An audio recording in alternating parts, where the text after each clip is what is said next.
আসসালামু আলাইকুম। ভাবতেই পারছি না এইচএসসি 25 ব্যাচের ওরিয়েন্টেশন ক্লাসে দাঁড়িয়ে আছি। আমরা যখন অনলাইন শিক্ষক হিসেবে যাত্রাটা শুরু করলাম তখন এইচএসসি 21-22 ওদের নিয়ে কাজ করতাম। এখন এইচএসসি 25কে আমরা অ্যাডমিশনের জন্য পড়াবো।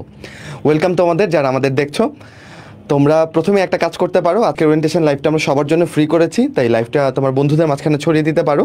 যারা প্রি মেডিকেল কনসেপ্টটা বুঝে না ওরাও ব্যাপারটা সম্পর্কে জানলো, এবং আমরা যারা মেডিকেল স্বপ্ন দেখি তারা আজকের লাইভ থেকে একটা প্রপার গাইডলাইন পাবো যে কীভাবে আসলে আমাদের প্রিপারেশনটা এগিয়ে নিয়ে যেতে হবে বা ভাইয়াদের প্ল্যানটা কী।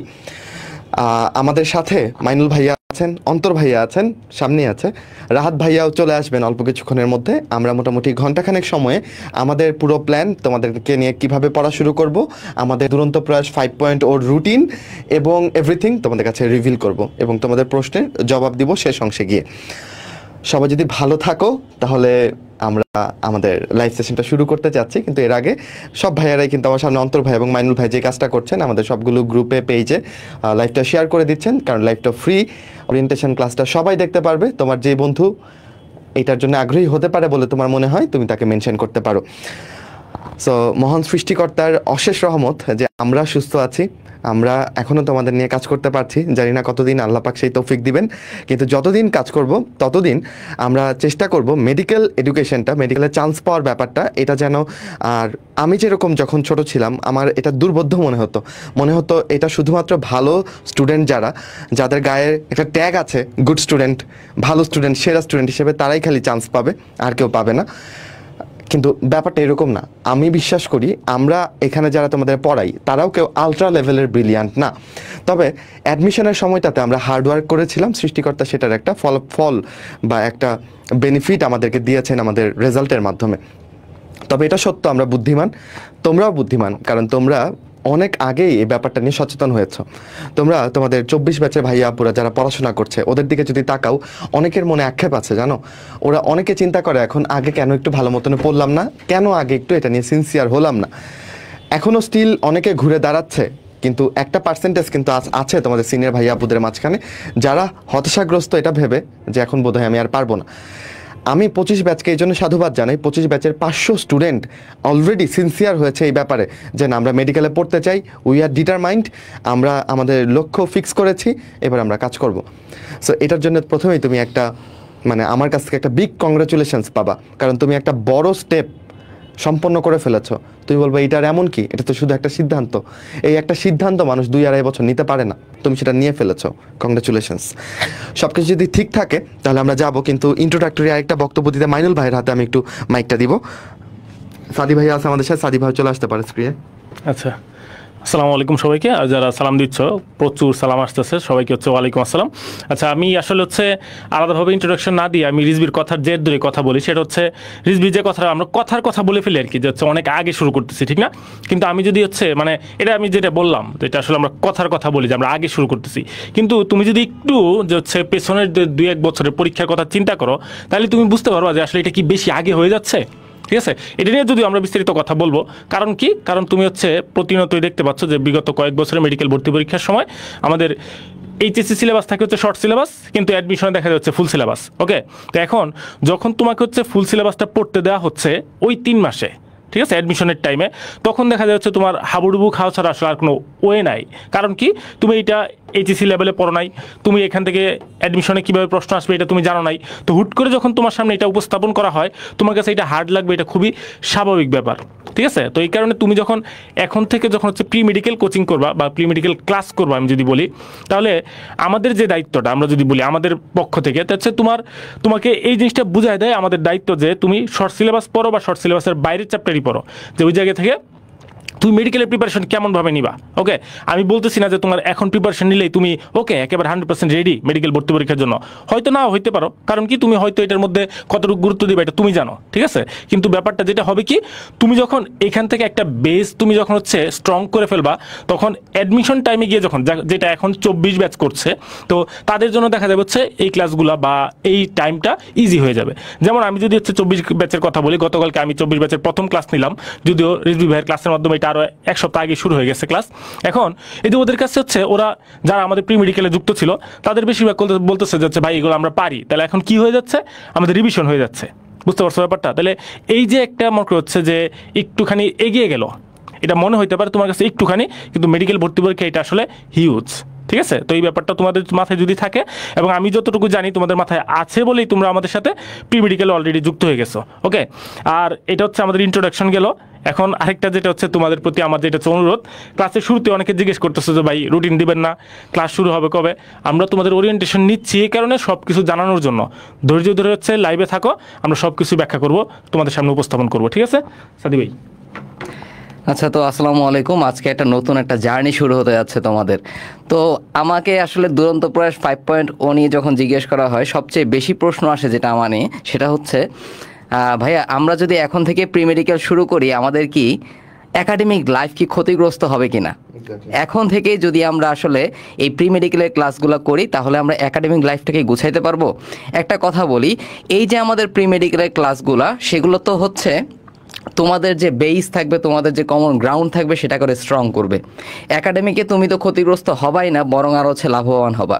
সেই জিনিসটা তুমি 1-2 সপ্তাহ আমাদের সাথে কোর্সে থাকো, তাহলেই হচ্ছে বুঝে যাবা। এছাড়া আমাদের দুরন্ত প্রয়াস 5.0 নিয়ে যেটা প্ল্যান, তোমাদেরকে 7 দিনই হচ্ছে আমরা এঙ্গেজ করে রাখবো। কিভাবে? আমরা কোনো একটা বড় একটা চ্যাপ্টারকে নর্মালি হচ্ছে 3 থেকে 4টা লেকচারে ভাগ করে করে পড়ানোর চিন্তা ভাবনা করছি, যাতে এটা তোমাদের জন্য কোনো লোড না হয়। এবং আলটিমেটলি যতটুকু পড়ানো হবে, পরের দিনে কিন্তু ঠিক ততটুকু এক্সাম থাকবে। অর্থাৎ যে কয়টা ক্লাস, ঠিক সে কয়টা হচ্ছে আমাদের ডেইলি এক্সাম। এভাবেই হচ্ছে তোমাদেরকে নিয়ে আমরা প্ল্যান করছি। তোমরা আসলে দেখতে পারবো আজকের লাইফে যে তোমাদের নিয়ে আমরা কত কিছু অ্যারেঞ্জ করছি। উইকলি এক্সাম থাকবে, মান্থলি একটা রিভিউ এক্সাম থাকবে, পুরো মাসব্যাপী তোমরা আমাদের সাথে থাকবা। তোমাদের প্রিপারেশনটা আরো অনেক শক্ত হবে ইনশাল্লাহ। রিজভি? আচ্ছা, একজন কমেন্ট করছো ভাই বই অর্ডার দিছি, বই কি দিবেন না নাকি? আচ্ছা, বই যদি তোমাদের নাই দিতাম, তাহলে এতক্ষণে আমরা হচ্ছে বিদেশের ফ্লাইটে চলে যেতাম। ঠিক আছে, তো লাইভে আসতাম না সাহস করে যে হচ্ছে যে বই দিব না। একটা এই জায়গাতে হচ্ছে আমরা এরকম একটা কাজ করতেছি, সেই সাথে আবার যদি অনলাইনে লাইভে চলে আসি, তো ব্যাপারটা তো মানে ভয়ঙ্কর, ঠিক না? যদি বই না দেওয়ার চিন্তা ভাবনা থাকতো, তো ওই যেটা বললাম, আমরা ফ্লাইট করে হচ্ছে বাইরে চলে যেতাম। তোমরা তো দেখতে পাচ্ছ যে হচ্ছে আমাদের গ্রুপগুলোতে রিভিউ আসতেছে যে তারা বই পাচ্ছে, কারণ হচ্ছে আমাদের কুরিয়ার চলতেছে রানিং। তো আমাদের বইয়ের অর্ডার পড়ছে প্রায় মনে করো যায় 1000-এর উপরে। তো 1000 তুমি যদি চিন্তা মানে আমি 20,000 কপি টোটাল না। তো এখন এই বইগুলো তো হচ্ছে প্রসেসিং করে হচ্ছে কুরিয়ার করতে একটু সময় লাগবে আস্তে ধীরে। তো আমরা কুরিয়ার প্রতিদিনই চলছে, ঠিক আছে?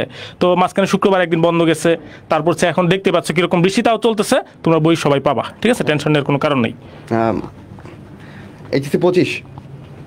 আচ্ছা, আমরা যেটা বলছিলাম, সাদি ভাইয়ের কথা শুনে তোমার খানিকটা ভয় লাগতে পারে যে ভাই ভাই বললো যে সারা মাস তোমাকে এঙ্গেজ রাখা হবে।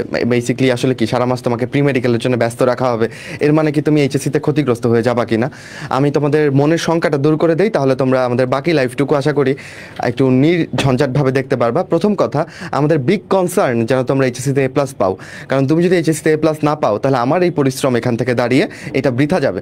তুমি A+ না পেলে তোমার মেডিকেল ভর্তি পরীক্ষায় নাম্বার কাটা যাবে, তাই না? তাহলে আমি কখনোই চাইবো না যে তোমাকে মেডিকেলের স্বপ্ন দেখাচ্ছে, সে কখনোই চাইবে না তোমার এইচএসসি খারাপ হোক। সুতরাং প্রি মেডিকেলকে আমরা যে এইচএসসির সাথে সাংঘর্ষিক একটা কনসেপ্টে দাঁড় করা, এই কনসেপ্টটা টোটালি ভুল। প্রি মেডিকেল কখনোই এইচএসসির বিরোধী কিছু না, এটা তোমরা পড়া শুরু হলেই বুঝতে পারবা।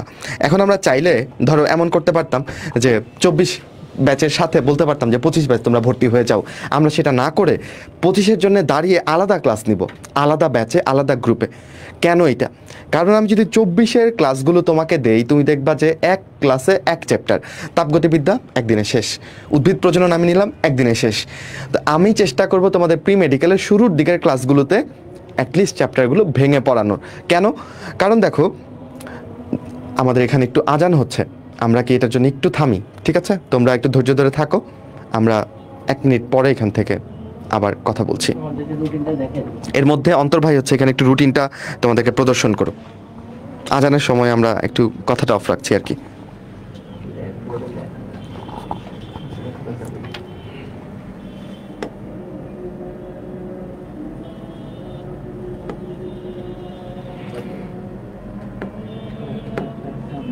আচ্ছা, আমরা রুটিনটা দেখাচ্ছি তোমাদের।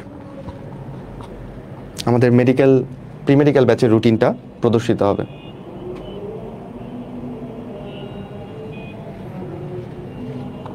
এই রুটিনটা দিয়ে দেওয়া হবে তোমাদের ক্লোজ গ্রুপে। অনেকেই ভাবছে বোধহয় সাউন্ড নাই কেন।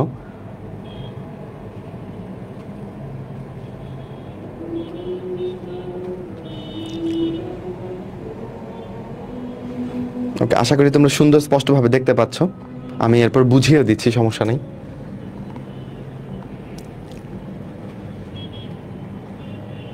আচ্ছা, একটু করে বলি, কিছু হবে না। তুমি একটু দেখো এখানে, আজকে 15 তারিখ, আজকে তোমাদের ওরিয়েন্টেশন ক্লাস। 17 তারিখ এখানে একটা রোড ম্যাপ সেশন। আমরা যুদ্ধে যাওয়ার আগে, হ্যাঁ, যুদ্ধে যাওয়ার আগে সৈনিকদের কিন্তু আলাদা করে একটা মোটিভেশন দরকার হয় না? আমরা তোমাদেরকে রেডি করছি, এটা মোটামুটি ফাউন্ডেশন আজকের ক্লাস। দেন রোড ম্যাপ সেশনটা কিন্তু আমরা এটা ক্লোজ গ্রুপে নিব। রাহাত কিন্তু চলে আসছে আমাদের মধ্যে। তারপরে দেখো 20 তারিখেও কোনো ক্লাস নাই। 20 তারিখে তোমরা একটা রিয়েলিটি চেক এক্সাম দিবা।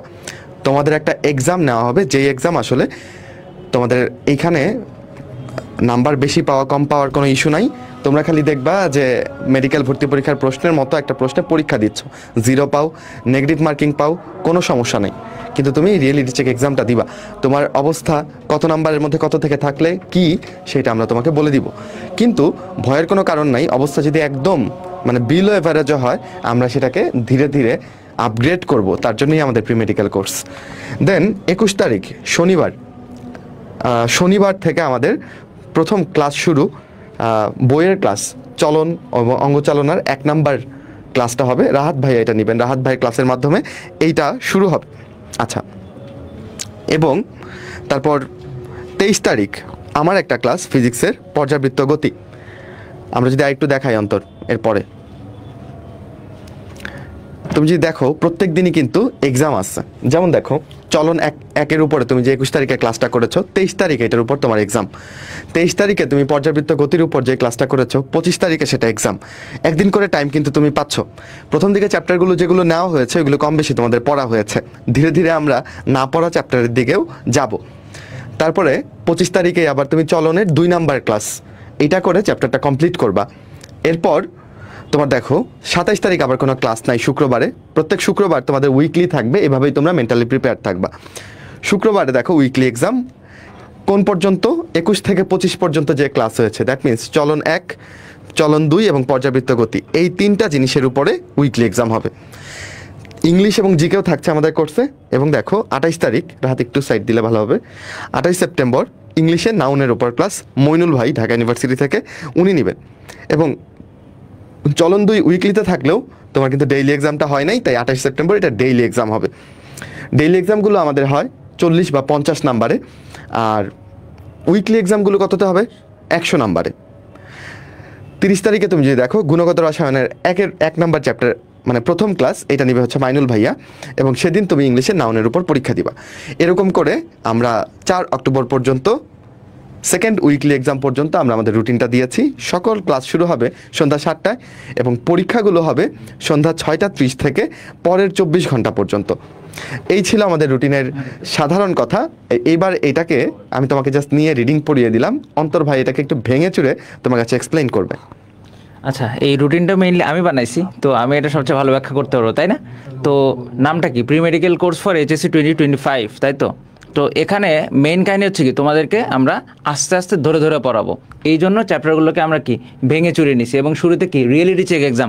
তুমি এখন মানে একটা ধোঁয়াশার মধ্যে আসো যে আমি বোধহয় ভালোই পড়তেছি, অনেকে এরকম মনে করতেছে, আবার অনেকে মনে করতেছে যে না বোধহয় আমাকে দিয়ে হবে না। তো রিয়েলিটি চেক এক্সামে ভাই আপনি কি সবগুলো চ্যাপ্টার রাখবেন না, প্রত্যেকটা মানে আমাদের যে সাবজেক্ট আছে বা পেপার আছে, প্রত্যেকটা সাবজেক্টের প্রথম 1টা বা 2টা করে চ্যাপ্টার আমরা এখানে দিয়ে দিব। ধরো কোষের গঠন, কোষ বিভাজন থাকবে, আবার ধরো জুলজিতে হলে প্রাণীর বিভিন্নতা, শ্রেণীবিন্যাস থাকবে, এরকম অল্প কয়েকটা চ্যাপ্টার, যাতে করে তুমি তোমার বর্তমান অবস্থাটা বুঝতে পারো সবার মাঝখানে। আমি কি বুঝাতে পারছি? এই জন্য রিয়েলিটি চেক এক্সাম। এবং আগে তোমাদেরকে আমরা এটা রুটিন বা এটার যে সিলেবাস সেটা আজকে তোমাদের গ্রুপে পোস্ট করে দিব। তোমরা এই পরীক্ষা দিয়ে, এবং আমরা আসলে দেখতে চাই যে তোমাদের এই মুহূর্তে কি লেভেলে আসো তোমরা, সেই অনুযায়ী আমরা তোমাদেরকে ধরে ধরে পড়াবো। বুঝতে পারছি? তোমরা যেমন নিজেদেরকে ইভ্যালুয়েট করতে পারবা, আমরাও কিন্তু তোমাদেরকে ইভ্যালুয়েট করব। তারপর এখানে কিন্তু দেখো রাহাত ভাই এবং রিজভি ভাইয়ের সেরা কিছু ক্লাস আছে, সোজা হিসাব, এবং একদম বই ধরে ধরে যেখানে তোমাদেরকে আমরা পড়াবো। ওকে, আচ্ছা, এবং সবগুলার থাকবে পরীক্ষা। একবার করে তুমি পড়বা, উইকলি এক্সামে সেটাকে কি করবা, একবার করে রিভিশন হবে, তাই তো? ভাই জিকে ইংলিশ থাকবে না, এই যে ইংলিশ আছে, আমি কি বুঝতে পারছি? ফিজিক্স, কেমিস্ট্রি, বায়োলজি, শুধু ফিজিক্স হচ্ছে, শুধু কেমিস্ট্রি হচ্ছে, শুধু বায়োলজি হচ্ছে, এরকম কিন্তু না। জিনিসগুলো কি বাই রোটেশন হতে থাকবে। ভাই অনেকে আবার জিজ্ঞাসা করবে, ভাই এরপরে কি আর ক্লাস হবে না? এরপরে আর নিউ রুটিন আসবে, এরপরে আবার মান্থলি এক্সাম থাকবে। এবং তোমাদেরকে বলে দিই যে আমাদের ওই reality check exam, weekly exam, এগুলো কিন্তু খুবই শর্ট টাইম পিরিয়ডের মধ্যে আমরা নিব, যেখানে দুর্নীতির কোনো সুযোগ থাকবে না। এবং তোমাদেরকে কিন্তু আমরা অ্যানাউন্স করে দেবো যে এই পরীক্ষায় তোমাদেরকে গিফট দেওয়া হবে, বুঝতে পারছো? এবং সেগুলোতে তোমাদের জন্য সত্যি সত্যি গিফটও থাকবে। ওকে, মানে তোমাদেরকে মোটিভেট করার জন্য যা যা করা দরকার সেটা আমরা করব, সোজা হিসাব। ওকে রাহাত, চলে আয়। আর হচ্ছে কি, এখন মেইন যে ব্যাপারটা সেটা হচ্ছে কি, ধরো তোমরা যে ব্যাপারটা মনে করো যে ভাই প্রি মেডিকেল এখন যদি আমি করি তাহলে আমার এইচএসসিতে ক্ষতি হবে কি না। আসলে সত্যি কথা বলতে কি, আমি এই প্রি মেডিকেল কোর্সকে বলতে চাই একটা বই পড়ার কোর্স হিসেবে। এখনও 24 ব্যাচে অনেকেই আসো আমাকে মেসেজ দিয়ে বলে, ভাই মেডিকেলের জন্য শুধু তপন স্যারের বইটা পড়লে হবে কিনা। তখন আমি মনে মনে খুবই কষ্ট পাই যে হ্যাঁ, ওকে সত্যিই বোধহয় একটু করে গাইডলাইন দেওয়ার মতো কেউ ছিল না যে এখানে ইসাক স্যারের বইটা মাস্ট পড়তেই হবে, বুঝতে পারছো?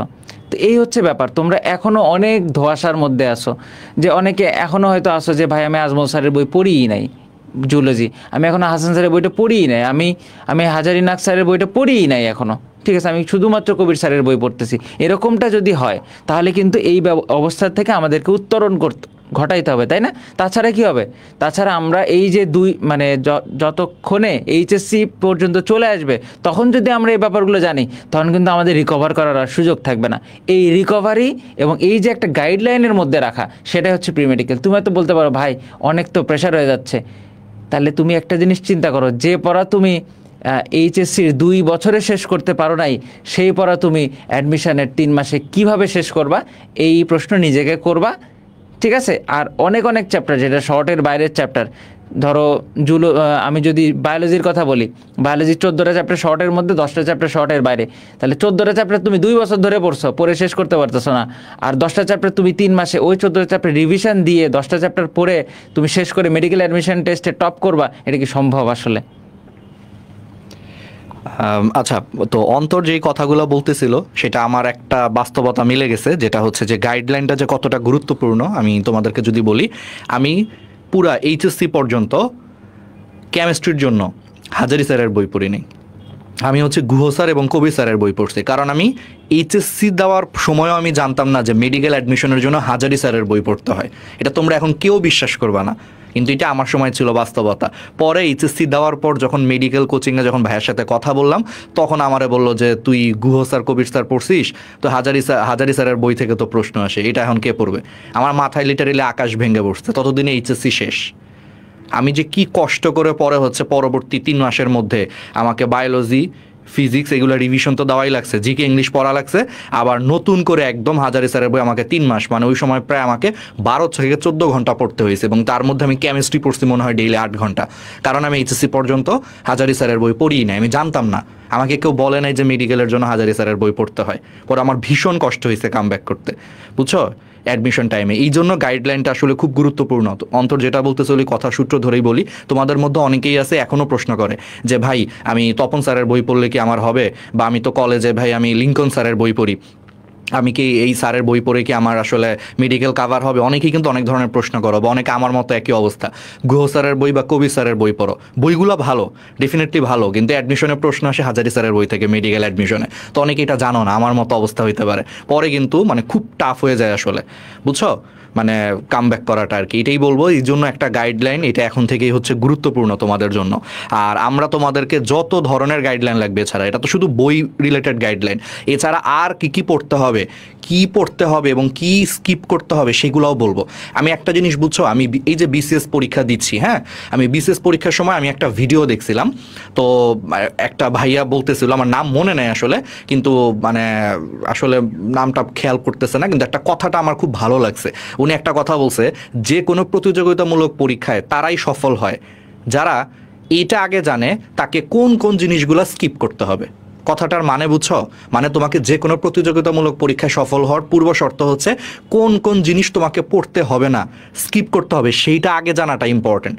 সবাই তোমাকে বলবে কি কি পড়তে হবে, এটা পড়বা, কিন্তু কোন জিনিসটা যে তোমার পড়া লাগবে না এটা যে সবচেয়ে ভালো জানবে সে পরীক্ষা আগায় যাবে, কারণ সে অযথা সময় নষ্ট করবে না, সে তখন শুধু গুরুত্বপূর্ণ জিনিসগুলাই পড়বে। এই জন্য মনে রাখবে এই কথাটা, যে কোনো প্রতিযোগিতামূলক পরীক্ষায় কোন জিনিস স্কিপ করবা এটা জানাটা ইম্পর্টেন্ট। তো আমরা তোমাদেরকে সেই জিনিসগুলো আমরা গাইডলাইন ক্লাসগুলোতে বা এই যে ক্লাসগুলো হয়, আমরা কিন্তু আমাদের প্রত্যেকটা ক্লাসেও কিন্তু টুকটাক কথা বলি। আজকে ওরিয়েন্টেশন, আজকে এগুলো বেশি বলতেছি, অন্য ক্লাসেও কিন্তু আমরা এগুলো টুকটাক কিন্তু তোমাদেরকে বলবো, ঠিক আছে? তো এই জিনিসগুলো কিন্তু ইম্পর্টেন্ট। হ্যাঁ, আচ্ছা। তো রিজবি, অনেকে জিজ্ঞেস করছে কোন ভাই কে কোনটা, এটা চিনতেছি না। যেহেতু লাইভটা আমাদের ফ্রি হচ্ছে, অনেকেই দেখছে, আমরা ছোট্ট করে জাস্ট আমাদের এগুলো তোমরা জানো আই গেস। দুরন্ত প্রয়াস এটা একটা দেশের মধ্যে একটা মেডিকেল অনলাইন এডুকেশনের ক্ষেত্রে একটা ব্র্যান্ড হিসেবে অলরেডি প্রতিষ্ঠিত। তোমরা হয়তো বা অধিকাংশ মানুষ চিনো, বিরক্ত হওয়ার কিছু নাই। তো কে কোনটা এটা জাস্ট একটু করে চিনিয়ে দেওয়া। আমাদের বায়োলজি ক্লাস কারা নেবেন, আগের লঞ্চিং লাইভে বোধহয় আমরা বলেছি, তাও একটু করে মনে করিয়ে দেওয়া। রাহাত ভাইয়া, আমি, জাদিদ, এই পাশে সাদি এবং শুভ ভাই। তো এরকম বড় ডিএমসিয়ান প্যানেল, সব ডিপার্টমেন্টের আলাদা আলাদা দায়িত্ব আছে। তো আশা করি ব্যাপারটা ভালো হবে। রাহাত, তুই বোধহয় অনেকক্ষণ, মানে আমি তো অনেক কথা বলছি ওদের সাথে, তুই ইন্ট্রোডাকশন দিলে বেটার হবে। আচ্ছা, তো যেটা আমি বলতে চাচ্ছি এটা হচ্ছে আমাদের বায়োলজি ডিপার্টমেন্ট। এই বায়োলজি ডিপার্টমেন্টে আমাকে তোমরা চিনো অনেকেই, যারা চিনো না তারা এই যে দেখে নাও, ঠিক আছে? রিজবিকে তোমরা দেখতেই পাচ্ছ। জাদিদ আজকে আমাদের মধ্যে নাই, ওর সামনে ফাইনাল পরীক্ষা আর কি, ডাক্তার হয়ে যাবে জাদিদও 2-3 মাস পর ইনশাল্লাহ, দোয়া করে ওর জন্য। এখানে আমার বন্ধু আছে সাদি, ডক্টর সাদি, আর আমাদের বড় ভাই ডক্টর শুভ ভাই। শুভ ভাইয়ের ব্যাপারে হচ্ছে আমি একটা ছোট্ট কথা বলি। শুভ ভাই হচ্ছে মেডিসিনের গোল্ড মেডেলিস্ট, অর্থাৎ উনি ঢাকা মেডিকেলে পড়ার পরে ঢাকা মেডিকেলও একদম বেস্ট রেজাল্ট করছে মেডিসিনে, এই জন্য উনি গোল্ড মেডেল পাইছে আমাদের শুভ ভাই, ঠিক আছে? ডক্টর শুভ ভাই ডিএমসির। তো একটু বলে রাখলাম শুভ ভাইয়ের ব্যাপারে অতিরিক্ত তথ্য। রিজবি সারা বাংলাদেশে জাতীয় মেধায় প্রথম হয়েছে, এগুলো তোমরা জানো অলরেডি। এর মধ্যে সবচেয়ে মনে হয় বাজে স্টুডেন্ট আমি, এই প্যানেলের মধ্যে সবচেয়ে ফাঁকিবাজ, সবচেয়ে বাজে স্টুডেন্ট আমি আসলে। বাকি সবাই আমার থেকে খুবই ভালো করতেছে আলহামদুলিল্লাহ, এবং আমি এটা নিয়ে প্রাউড ফিল করি। আমার সিনিয়র বা আমার জুনিয়র বা আমার ব্যাচমেট যদি আমার থেকে ভালো করে, বিশ্বাস করে আমার আরও ভীষণ ভালো লাগে, আমি অনুপ্রাণিত হই। তোমাদের মধ্যেও এই জিনিসটা আসা উচিত। তোমাদের মধ্যে অনেকে দেখি যে বন্ধুদের প্রতি একটা হিংসা পোষণ করো, যে আমার থেকে একটু ভালো করতেছে হিংসা করো না, জিনিসটা দেখে অনুপ্রাণিত হবা যে আমারই তো বন্ধু, একসাথে বড় হয়েছে, একসাথে হাসি ঠাট্টা করছি, আড্ডা দিছি, ও যদি ভালো করে কেন আমার খারাপ লাগবে? বরং আমি অনুপ্রাণিত হব যে একসাথে আমরা থাকার পরও ভালো করতেছে, আমিও ভালো করব। ও কিভাবে ভালো করতেছে, তাহলে আমি ওর মতো পড়ি, ওকে অনুসরণ করি। এইটা মাথায় রাখবা, তাহলে দেখবা জীবনে অনেক বড় হইতে পারবা। হিংসা বিদ্বেষ করলে তোমার দুনিয়াটা ছোট হয়ে আসবে, বুঝছো? এটা ইম্পর্টেন্ট। আচ্ছা, এবার আমি একটু কেমিস্ট্রি ডিপার্টমেন্টের পরিচয়টা দেখায় দিই। এখানে আমি আছি, আমাদের তো তোমরা চিনোই। এখানে আমার বন্ধু ডাক্তার মাইনুল আছে, আর তোমাদের জাদিদ ভাইয়া আছে। ফিজিক্স ডিপার্টমেন্টে হচ্ছে রিজবি আছে, অন্তর আছে, আর তোমাদের সবার প্রিয় আজকে একটু আগে হচ্ছে, তোমরা হয়তো অনেকে দেখছো, অনুশীলনী সলভ ক্লাসও নিছে, তুরাব আছে। তুরাবের ব্যাপারে একটা কথা বলে রাখি, তুরাব হচ্ছে ট্রিপলেট আর কি, ঠিক আছে? অন্তরও ট্রিপলেট, তুরাবও ট্রিপলেট, অর্থাৎ তুরাব এবং অন্তর এই দুইজনই বুয়েটে চান্স পাইছে, ঢাকা ইউনিভার্সিটিতে চান্স পাইছে, ঢাকা মেডিকেলে চান্স পাইছে, ঠিক আছে? এই ভাইয়ারা তোমাদের ফিজিক্সের দায়িত্বে আছে, সাথে রিজবি আছে।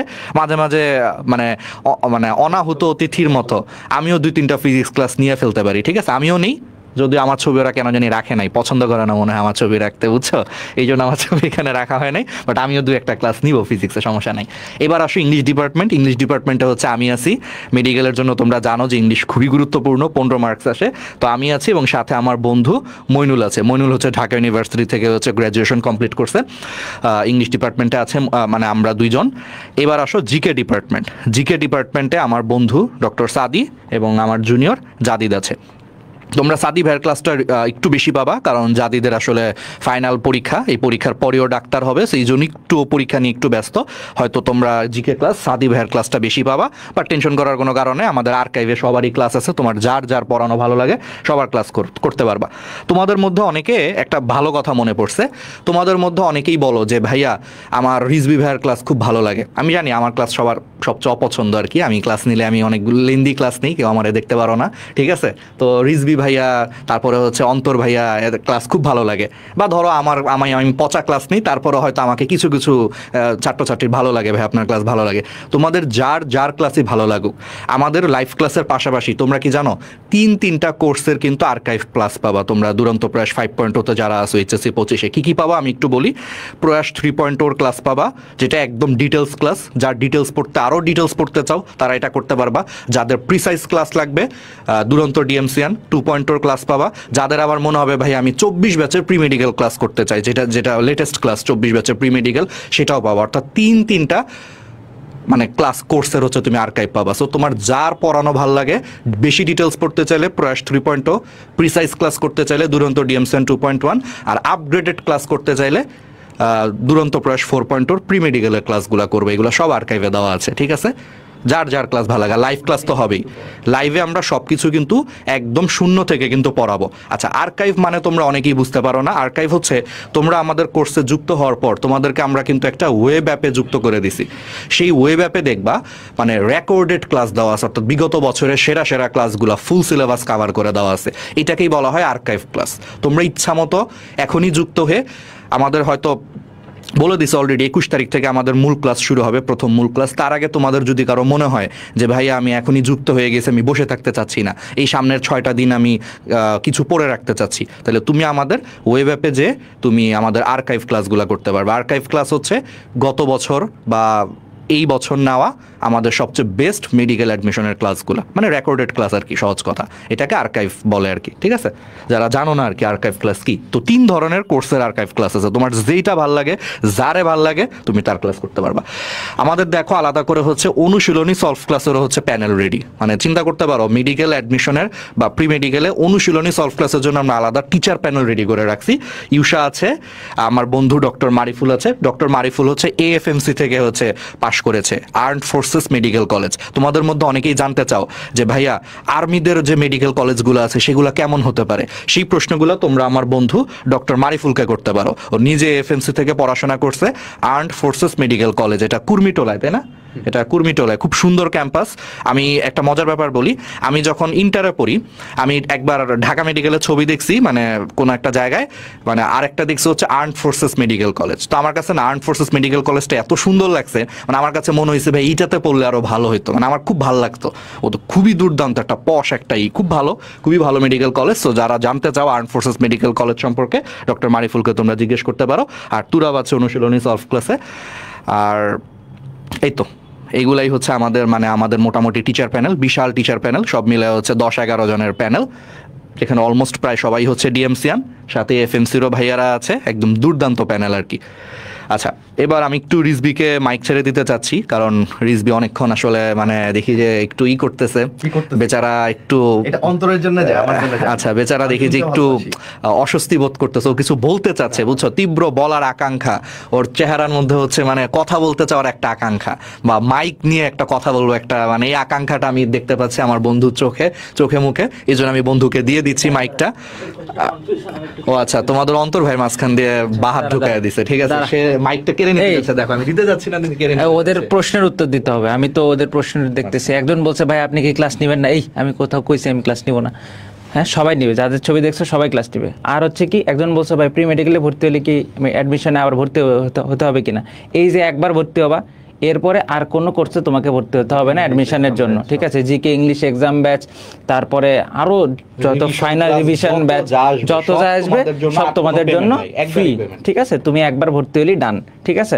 মানে তোমরা জানো যে অফলাইনে হচ্ছে তোমরা ওই যে প্রি মেডিকেল এবং মেডিকেলে আলাদা আলাদা পেমেন্ট করতে হয়, কিন্তু অনলাইনে এটা একবারই পেমেন্ট। এখন একবার ভর্তি হবা, তোমার মেডিকেল অ্যাডমিশন, ডেন্টাল অ্যাডমিশন পর্যন্ত ক্লাস এক্সাম সব কিছু চলবে, এবং এরপরে যে ব্যাচগুলো অ্যাডমিশন রিলেটেড আসবে সব তোমরা ফ্রি পাবা, কোনো টেনশন নেই, ঠিক আছে? ভাই আমি যদি এখন ভর্তি হই তাহলে কি এই যে 24 ব্যাচের যে মেডিকেলের যে ক্লাসগুলো হচ্ছে ওগুলো আর্কাইভে পাবো না? অবশ্যই পাবা, কেন পাবো না? ওগুলো তোমাদের দিতে আমাদের কোনো অসুবিধা আছে? হ্যাঁ, আমাদের কি কোনো অসুবিধা আছে? কোনো অসুবিধা নেই, সব পাবা, ঠিক আছে? এই হচ্ছে ব্যাপার। ভাই একাডেমিক সিলেবাস শেষ হয় নাই, আমি কি প্রি মেডিকেলে জয়েন করতে পারবো? আচ্ছা, তোমার কি মনে হয় যে 500 জন যারা যুক্ত হয়েছে তাদের কারো সিলেবাস শেষ হয়েছে? এটা সম্ভব? আমার সিলেবাস শেষ হয়েছিল, জীবনেও না, ঠিক আছে? ফার্স্ট ইয়ারের শেষে কি এইচএসসির পুরো সিলেবাস শেষ করা সম্ভব না। কিন্তু আমরা কি করব? আমরা তোমাদেরকে একদম মেইন বই ধরে পড়াবো, সোজা হিসাব। মেইন বই ধরে পড়ালে কি হবে? এখান থেকে তোমার এইচএসসিতেও প্রশ্ন আসবে, তোমার মেডিকেলেও প্রশ্ন আসবে। আমি একটা কথা সবসময় বলি, একাডেমিক আর অ্যাডমিশনের পড়া কখনোই আলাদা না। যতক্ষণ তুমি এই দুটোকে আলাদাভাবে চিন্তা করবা ততক্ষণ তুমি পিছায় থাকবা, সোজা হিসাব। আমাদের ক্লাস করার পরে যদি তোমার মনে হয় যে ভাই আমি এখান থেকে একাডেমিকের কোনো লাভ হচ্ছে না, তাইলে আমারে জানাও, শোনো, জিনিসটা হচ্ছে কি, ধরো আমি যখন একটা জিনিসকে তোমাকে একদম বেসিক থেকে ধরে ধরে পড়াবো, তখন সেখান থেকে তুমি একাডেমিকেরও হেল্প পাবা, তুমি সেখান থেকে অ্যাডমিশনের হেল্প পাবা। আমি বুঝতে পারছি। আমাদের ক্লাস করার পরে তুমি টেস্ট পেপার খুলে বসবা, টেস্ট পেপার থেকে তুমি এইচএসসির প্রশ্ন সলভ করবা বিগত বছরের, আর মেডিকেলের প্রশ্ন সলভ করবা গত বছরে আসা, তাহলে দেখবা একটা কমপ্লিট প্রিপারেশন তোমার মধ্যে তৈরি হয়ে যাবে। আচ্ছা, এটা নিয়ে স্টিল যদি কারো মনে কনফিউশন থাকে যে ভাই আপনাদের প্রি মেডিকেল ক্লাস করলে কি আমার মানে একাডেমিকের বেসিক কাভার হবে কি না, যদি কারো কোনো প্রশ্ন থাকে, আমি একটা কথাই বলি, তোমরা ইউটিউবে যে আমাদের ডিএমসি স্টেশন ইউটিউব চ্যানেলে যে ন্যানো মেডিকেল অ্যাডমিশন কোর্স, এই প্লেলিস্টের 60টা ক্লাস দেওয়া আছে, তুমি ভাই ক্লাসগুলো একটা দেখো, জাস্ট একটা ক্লাস করে দেখো, মেইন বইয়ের প্রত্যেকটা লাইন ধরে ধরে পড়ানো হয়েছে ব্যাখ্যা সহ। তো তুমি যদি ভাই মেইন বইয়ের প্রত্যেকটা লাইন ধরে ধরে তোমাকে যদি আমরা পড়ায় দিই, তোমার আর কিছু বাদ থাকে, তুমি ইমাজিন করো তুমি হাসান স্যারের বই, আজমল স্যারের বই, তারপরে হচ্ছে তোমার কি বলে ইসাক স্যারের বই, তারপরে হচ্ছে তোমার হাজারি স্যারের বই, এগুলার যদি প্রত্যেকটা লাইন ধরে ধরে তোমাকে প্রি মেডিকেল আমরা পড়াই, তোমার কি আর কোনো বেসিকে প্রবলেম থাকবে? তুমি মেইন বই যদি ভাই প্রত্যেকটা লাইন তোমার নখদপর্ণে থাকে, তাহলে তুমি কি আটকাবা কোথাও? ইনশাল্লাহ আটকাবা না। তারপরও যদি কারো কোনো কনফিউশন থাকে, ইউটিউবে যে ন্যানো মেডিকেল অ্যাডমিশন কোর্সতে, আমি একটু জাস্ট লিখে দিই এটা, যদি কেউ কারো কনফিউশন থাকে ভাই তারপরও আমি একটু দেখতে চাচ্ছি ভাই, আমি দেখে তারপরে ভর্তি হবো, ডিএমসি স্টেশন ইউটিউব চ্যানেল আমি লিখে দিচ্ছি, এই ইউটিউব চ্যানেলে যে তুমি একটা প্লেলিস্টের জাস্ট একটা ক্লাস করো, তাইলেই হবে ন্যানো মেডিকেল অ্যাডমিশন কোর্স। ঠিক আছে, এটা হচ্ছে আমাদের নমুনা ক্লাস, 60টা ক্লাস দেওয়া আছে ভাই, তুমি কইরো যে কোনো একটা চ্যাপ্টার তোমার যা দেখতে মন চায় তুমি কইরো, তারপরে আমারে বইলো যে তোমার আসলে মানে একাডেমিকের প্রিপারেশন হবে কিনা, এইরকম টাইপের ক্লাস দেখলে তোমার একাডেমিকের প্রিপারেশনের কোনো ঘাটতি থাকবে কিনা আমাকে বইলো। তারপরে যদি তোমার মনে হয় না ভাই মেইন বইয়ের প্রত্যেকটা লাইন ধরে ধরে পড়াইছেন, তাও আমার মনে হচ্ছে একাডেমিকের প্রিপারেশন হচ্ছে না, তাইলে আর আমার পক্ষের থেকে আর কিছু বলার নেই। ঠিক আছে, দেখতে পারো এটা ডিএমসি স্টেশন ইউটিউব চ্যানেলে যে ন্যানো মেডিকেল অ্যাডমিশন কোর্স, যদি কারো কোনো কনফিউশন থাকে। আচ্ছা, রিজবি অলরেডি, আবার রিজবি দেখলাম যে বেচারা মাইক কেড়ে নেওয়ার একটা তীব্র আকাঙ্ক্ষা দেখতে পাচ্ছি, কিন্তু এর মাঝখানে অন্তর চলে আসছিল, তখন আমি বন্ধুকে মাইকটা ছেড়ে দিচ্ছি, না তো আজকে দেখবা যে আজকের পরে তোমরা আমাকে খুঁজে নাও পাইতে পারো, তোমাদের রিজবি ভাই রেগে টেগে যেতে পারে। তোমার চারপাশে এরকম বন্ধুরা থাকবে, এরকম আন্টিরা থাকবে যারা রাহাতের মতো আমাকে যেরকম রাহাত রাগিয়ে দেওয়ার চেষ্টা করছে, অনেকটা এই চেষ্টা করবে, কিন্তু তোমার সবসময় তোমার যে ভেতরের একটা মানে কি বলা যায়, তোমার নিজের পার্সোনালিটিকে তোমার কন্ট্রোল করতে হবে, তুমি কারো কথায় রেগে যাবা না। ঠিক আছে, রাহাত বন্ধু আমাকে রাগানোর চেষ্টা করেছে, বা যেই হোক ওকে যেন আমি অ্যাটাক করি এই চেষ্টা করেছে, কিন্তু আমি মোটেও সেটা করব না, আমি কাজের কথায় ফিরে আসবো। কাজের কথা হচ্ছে এটাই, আমার পাশে তুমি বইগুলো দেখতে পাচ্ছ তাই না, যে কি কি বই তোমাকে পড়তে হবে। এখন তুমি এই যে এখানে এই প্রবলেম নিয়ে আসতেই পারো যে ভাই আমি তো হাজারি স্যার পড়ি নাই, বা আমি ভাই তপন স্যার পড়ছি, ইসাক স্যার পড়ি নাই, আমি কি ভাই এখন কি করব। তো আমরা আসলে অনেক বছর ধরে এটা একটা ট্রেন্ডের মতো চলমান, আমরা আসলে ট্রেন্ড ভাঙছি না কেউ, এরকম এখান থেকেই আসলে প্রত্যেক বছর পড়ানো হয়, এভাবেই পড়াচ্ছি। তো তোমার কাছে এই বইগুলো যদি না থাকে, আমি বলবো তুমি এই বইগুলোতে ফিরে আসো। তুমি বলবা যে এখন কি আমি কাভার আপ করতে পারবো কিনা। রাহাত ভাই এসেই কিন্তু প্রথমে এই গল্প দিচ্ছে যে উনিও অনেক পরে জানতে পারছে যে হাজারি স্যার পড়া দরকার, কিন্তু উনি এটা কাভার করতে পেরেছেন। একই গল্প আমার ক্ষেত্রেও সত্য, আমিও কেমিস্ট্রির জন্য হাজারি স্যার সেকেন্ড ইয়ার থেকে পড়া শুরু করেছি, এর আগে অন্য স্যারদের বই পড়েছি। তো কাভার করা যায়, আমাদের সাথে আমাদের দাগানো বই নিয়ে ক্লাস করতে বসবা, আমরা যেভাবে পড়াবো ওইভাবে পড়বা, সব শেষ হবে ইনশাল্লাহ। সমস্যা তো এখানে না। আমি সমস্যাটা একটু বলি। সমস্যাটা হচ্ছে ওরা তো ওই অন্য বইও পড়ে না, ওরা হচ্ছে স্যারের নোট আর বিভিন্ন স্লাইড পড়ে, তাহলে এখন এইটা ওরা কি করবে, ওরা অ্যাডমিশনের সময় কি করবে, এটা আমার প্রশ্ন। না, নোটটা পড়লে যেটা হয় কি, সাময়িকভাবে তুমি মনে করবা যে ওকে ফাইন আমি তো ভালোই পারছি, কিন্তু এই নোট তো তুমি পরীক্ষার আগে, মেডিকেল ভর্তি পরীক্ষার আগে পড়ে যেতে পারবা না। মেডিকেল ভর্তি পরীক্ষার আগে তোমার বইটাই হবে তোমার অস্ত্র। তো নোট পড়ো, এতে কোনো ক্ষতি নাই, কিন্তু আগে বই পড়তে হবে, এরপরে নোট, বুঝছো? এই যে রাহাতের প্রিয় ডায়লগ, মতে মেডিকেল মতে মেইন বই, সো মেইন বইকে স্কিপ করে নোট আমাদের বই কোনোটাই লাভ হবে না। ঠিক আছে, আচ্ছা এটা গেল একটা ব্যাপার। আরেকটা হচ্ছে যে একটু রিয়েলিটি নিয়ে ওদের সাথে কথা বলা হয়নি। তোমরা যারা আমাকে এখানে শুনছো, তোমার মাঝে মধ্যে জানতে ইচ্ছে করে না যে আমার আসলে কত নম্বর পেতে হবে মেডিকেলে চান্স পেতে, আমার আসলে কয়টা সিট আছে মেডিকেলের জন্যে, আমি কয়জনের সাথে প্রতিদ্বন্দ্বিতা করব, কয়জন পরীক্ষা দেয়। আমি এরকম কিছু কুইক স্ট্যাট দেই, যে স্ট্যাটগুলো থেকে অনেকেই হয়তো বা জানো, অনেকে হয়তো বা জানো না, তো ওই স্ট্যাটগুলো থেকে তুমি একটা আইডিয়া নাও। ঠিক আছে, আমরা প্রথম স্লাইডে গিয়ে এটা করি, সমস্যা নেই। রাত তোর যেখানে অ্যাড করার ইচ্ছা তুই অ্যাড করিস, আমি জানি তুই রেগে নাই, তুই চাইলেই আমি মাইক দিব, সমস্যা নেই। ঠিক আছে, শোনো আমাদের মধ্যে মাইক নিয়ে দ্বন্দ্ব তৈরি করে হচ্ছে একমাত্র অন্তর সাহা, আর কারো মনে মাইক নিয়ে দ্বন্দ্ব নাই। ঠিক আছে, আচ্ছা, আমি অন্তরকে ভয় পাই। এই অন্তর কি তেরে আসছে নাকি আবার আমাদের? আচ্ছা, যাই হোক। আচ্ছা, আমি কয়েকটা প্রশ্ন লিখি জাস্ট এখানে, ঠিক আছে? তো প্রথমে হচ্ছে যে মেডিকেলে ভাই সিট কয়টা, এটা হচ্ছে কথা। সিট কয়টি এইটা যারা জানো লিখে ফেলতে পারো। এইগুলো দেখো, একটা যুদ্ধে যাবা, এখন যদি স্টাডি না করে যুদ্ধে যাও তাহলে তো ভেজাল, তাই না? তো আমরা একটু এই জিনিসগুলো মাথায় রাখি যে আমি কয়জনের সাথে ফাইট করতেছি বা কী অবস্থা। তো মেডিকেলের সিট হচ্ছে, রাহাত আমাদের সময় কতগুলো সিট ছিল তোর মনে আছে? 3,000 সামথিং, 3,000 সামথিং আমার মনে আছে 3,200। আমাদের সময় সিট ছিল 3,200। এবার তোমাদের সময় সিট কয়টা জানো? আমি জানি না 25 ব্যাচে কি আরো কয়েকটা বেড়ে যাবে কিনা, হু নোস। বাট 24 পর্যন্ত, এখন পর্যন্ত সিট হচ্ছে 5,380টা। Can you imagine? 5,380টা সিট আমার বছর থেকে। ধরো আমি 2016-তে পরীক্ষা দিছি, আর এখন 24 পরীক্ষা দিবে, তাই না? 8 বছর বা 9 বছরের মতো একটা ব্যাপার। এই 9 বছর, 8 বছর 9 বছরে মোট সিট বেড়েছে 2100-র অধিক, প্রায় 2200 সিট বাড়ছে। ক্যান ইউ ইমাজিন কতখানি সম্ভাবনা বেড়েছে মেডিকেলের চান্স পাওয়ার? সো এই জন্য আমরা ইন্সপায়ার করি আসলে এই ব্যাপারটাতে। মেডিকেলের সিট আসলে যথেষ্ট, চান্স পাওয়ার জন্য সিট যথেষ্ট। পরীক্ষাও অনেক বেশি দেয়, কিন্তু এর মধ্যে সিরিয়াসলি পরীক্ষা দেয় কয়জন? যেমন আজকের লাইভ 25 ব্যাচের তোমাদের শিক্ষার্থী আছে কয়জন? পুরো সায়েন্সের শিক্ষার্থী বাংলাদেশে কতজন আছে? হিউজ। বাট তোমরা প্রায় মানে অর্ধ হাজার মানুষ ক্লাস দেখতেছো, তাই না? তো তোমরা সিরিয়াস, বাট সবাই তো সিরিয়াস না। তো সিরিয়াসভাবে মেডিকেল ভর্তি পরীক্ষা দেয় কয়জন, আর আসলে পরীক্ষা দেয় কয়জন? সো পরীক্ষা এটা মোরলেস 1 লাখ থেকে 1,20,000 এরকম শিক্ষার্থী পরীক্ষা দেয়, ঠিক আছে? এখন যে সময়টা 1 লাখ থেকে 1,20,000 মনে করো, ওকে। আর এখানে সিরিয়াসলি পরীক্ষা দেয় কয়জন জানো? সিরিয়াসলি পরীক্ষা দেয় 40,000 মনে করো। এর মধ্যে অনেকে সিরিয়াসলি নিয়েও আসলে লাভ হয় না, কারণ ওরা নিজেদের প্রিপারেশনটা রেডি করতে পারে না। ফলে প্রতিযোগিতায় মেইনলি কম্পিট করে হচ্ছে 20,000 মানুষ। আমি মনে করি যে 20 থেকে 25,000 মানুষ এখানে কম্পিট করে, বুঝছো? তো এই 20,000 মানুষের সাথে আসলে তোমার প্রতিযোগিতা। এই 20,000-এর মধ্যে তুমি একজন অলরেডি ইনক্লুডেড, আমি বিশ্বাস করি, কারণ তুমি সিনসিয়ারিটি দেখাইছো, তুমি অলরেডি সেই মনোবল শো করেছো যে না আমি ফাইট করতে চাই, আমি এর জন্য লড়তে চাই। সো তুমি 20,000-এর মধ্যে ঢুকে গেছো। এখন এই এক্স্যাক্টলি আজকে ওরিয়েন্টেশনে তুমি অ্যাটেন্ড করেছো। সো সেই 20,000 থেকে 5,380-র মধ্যে তোমাকে আসতে হবে।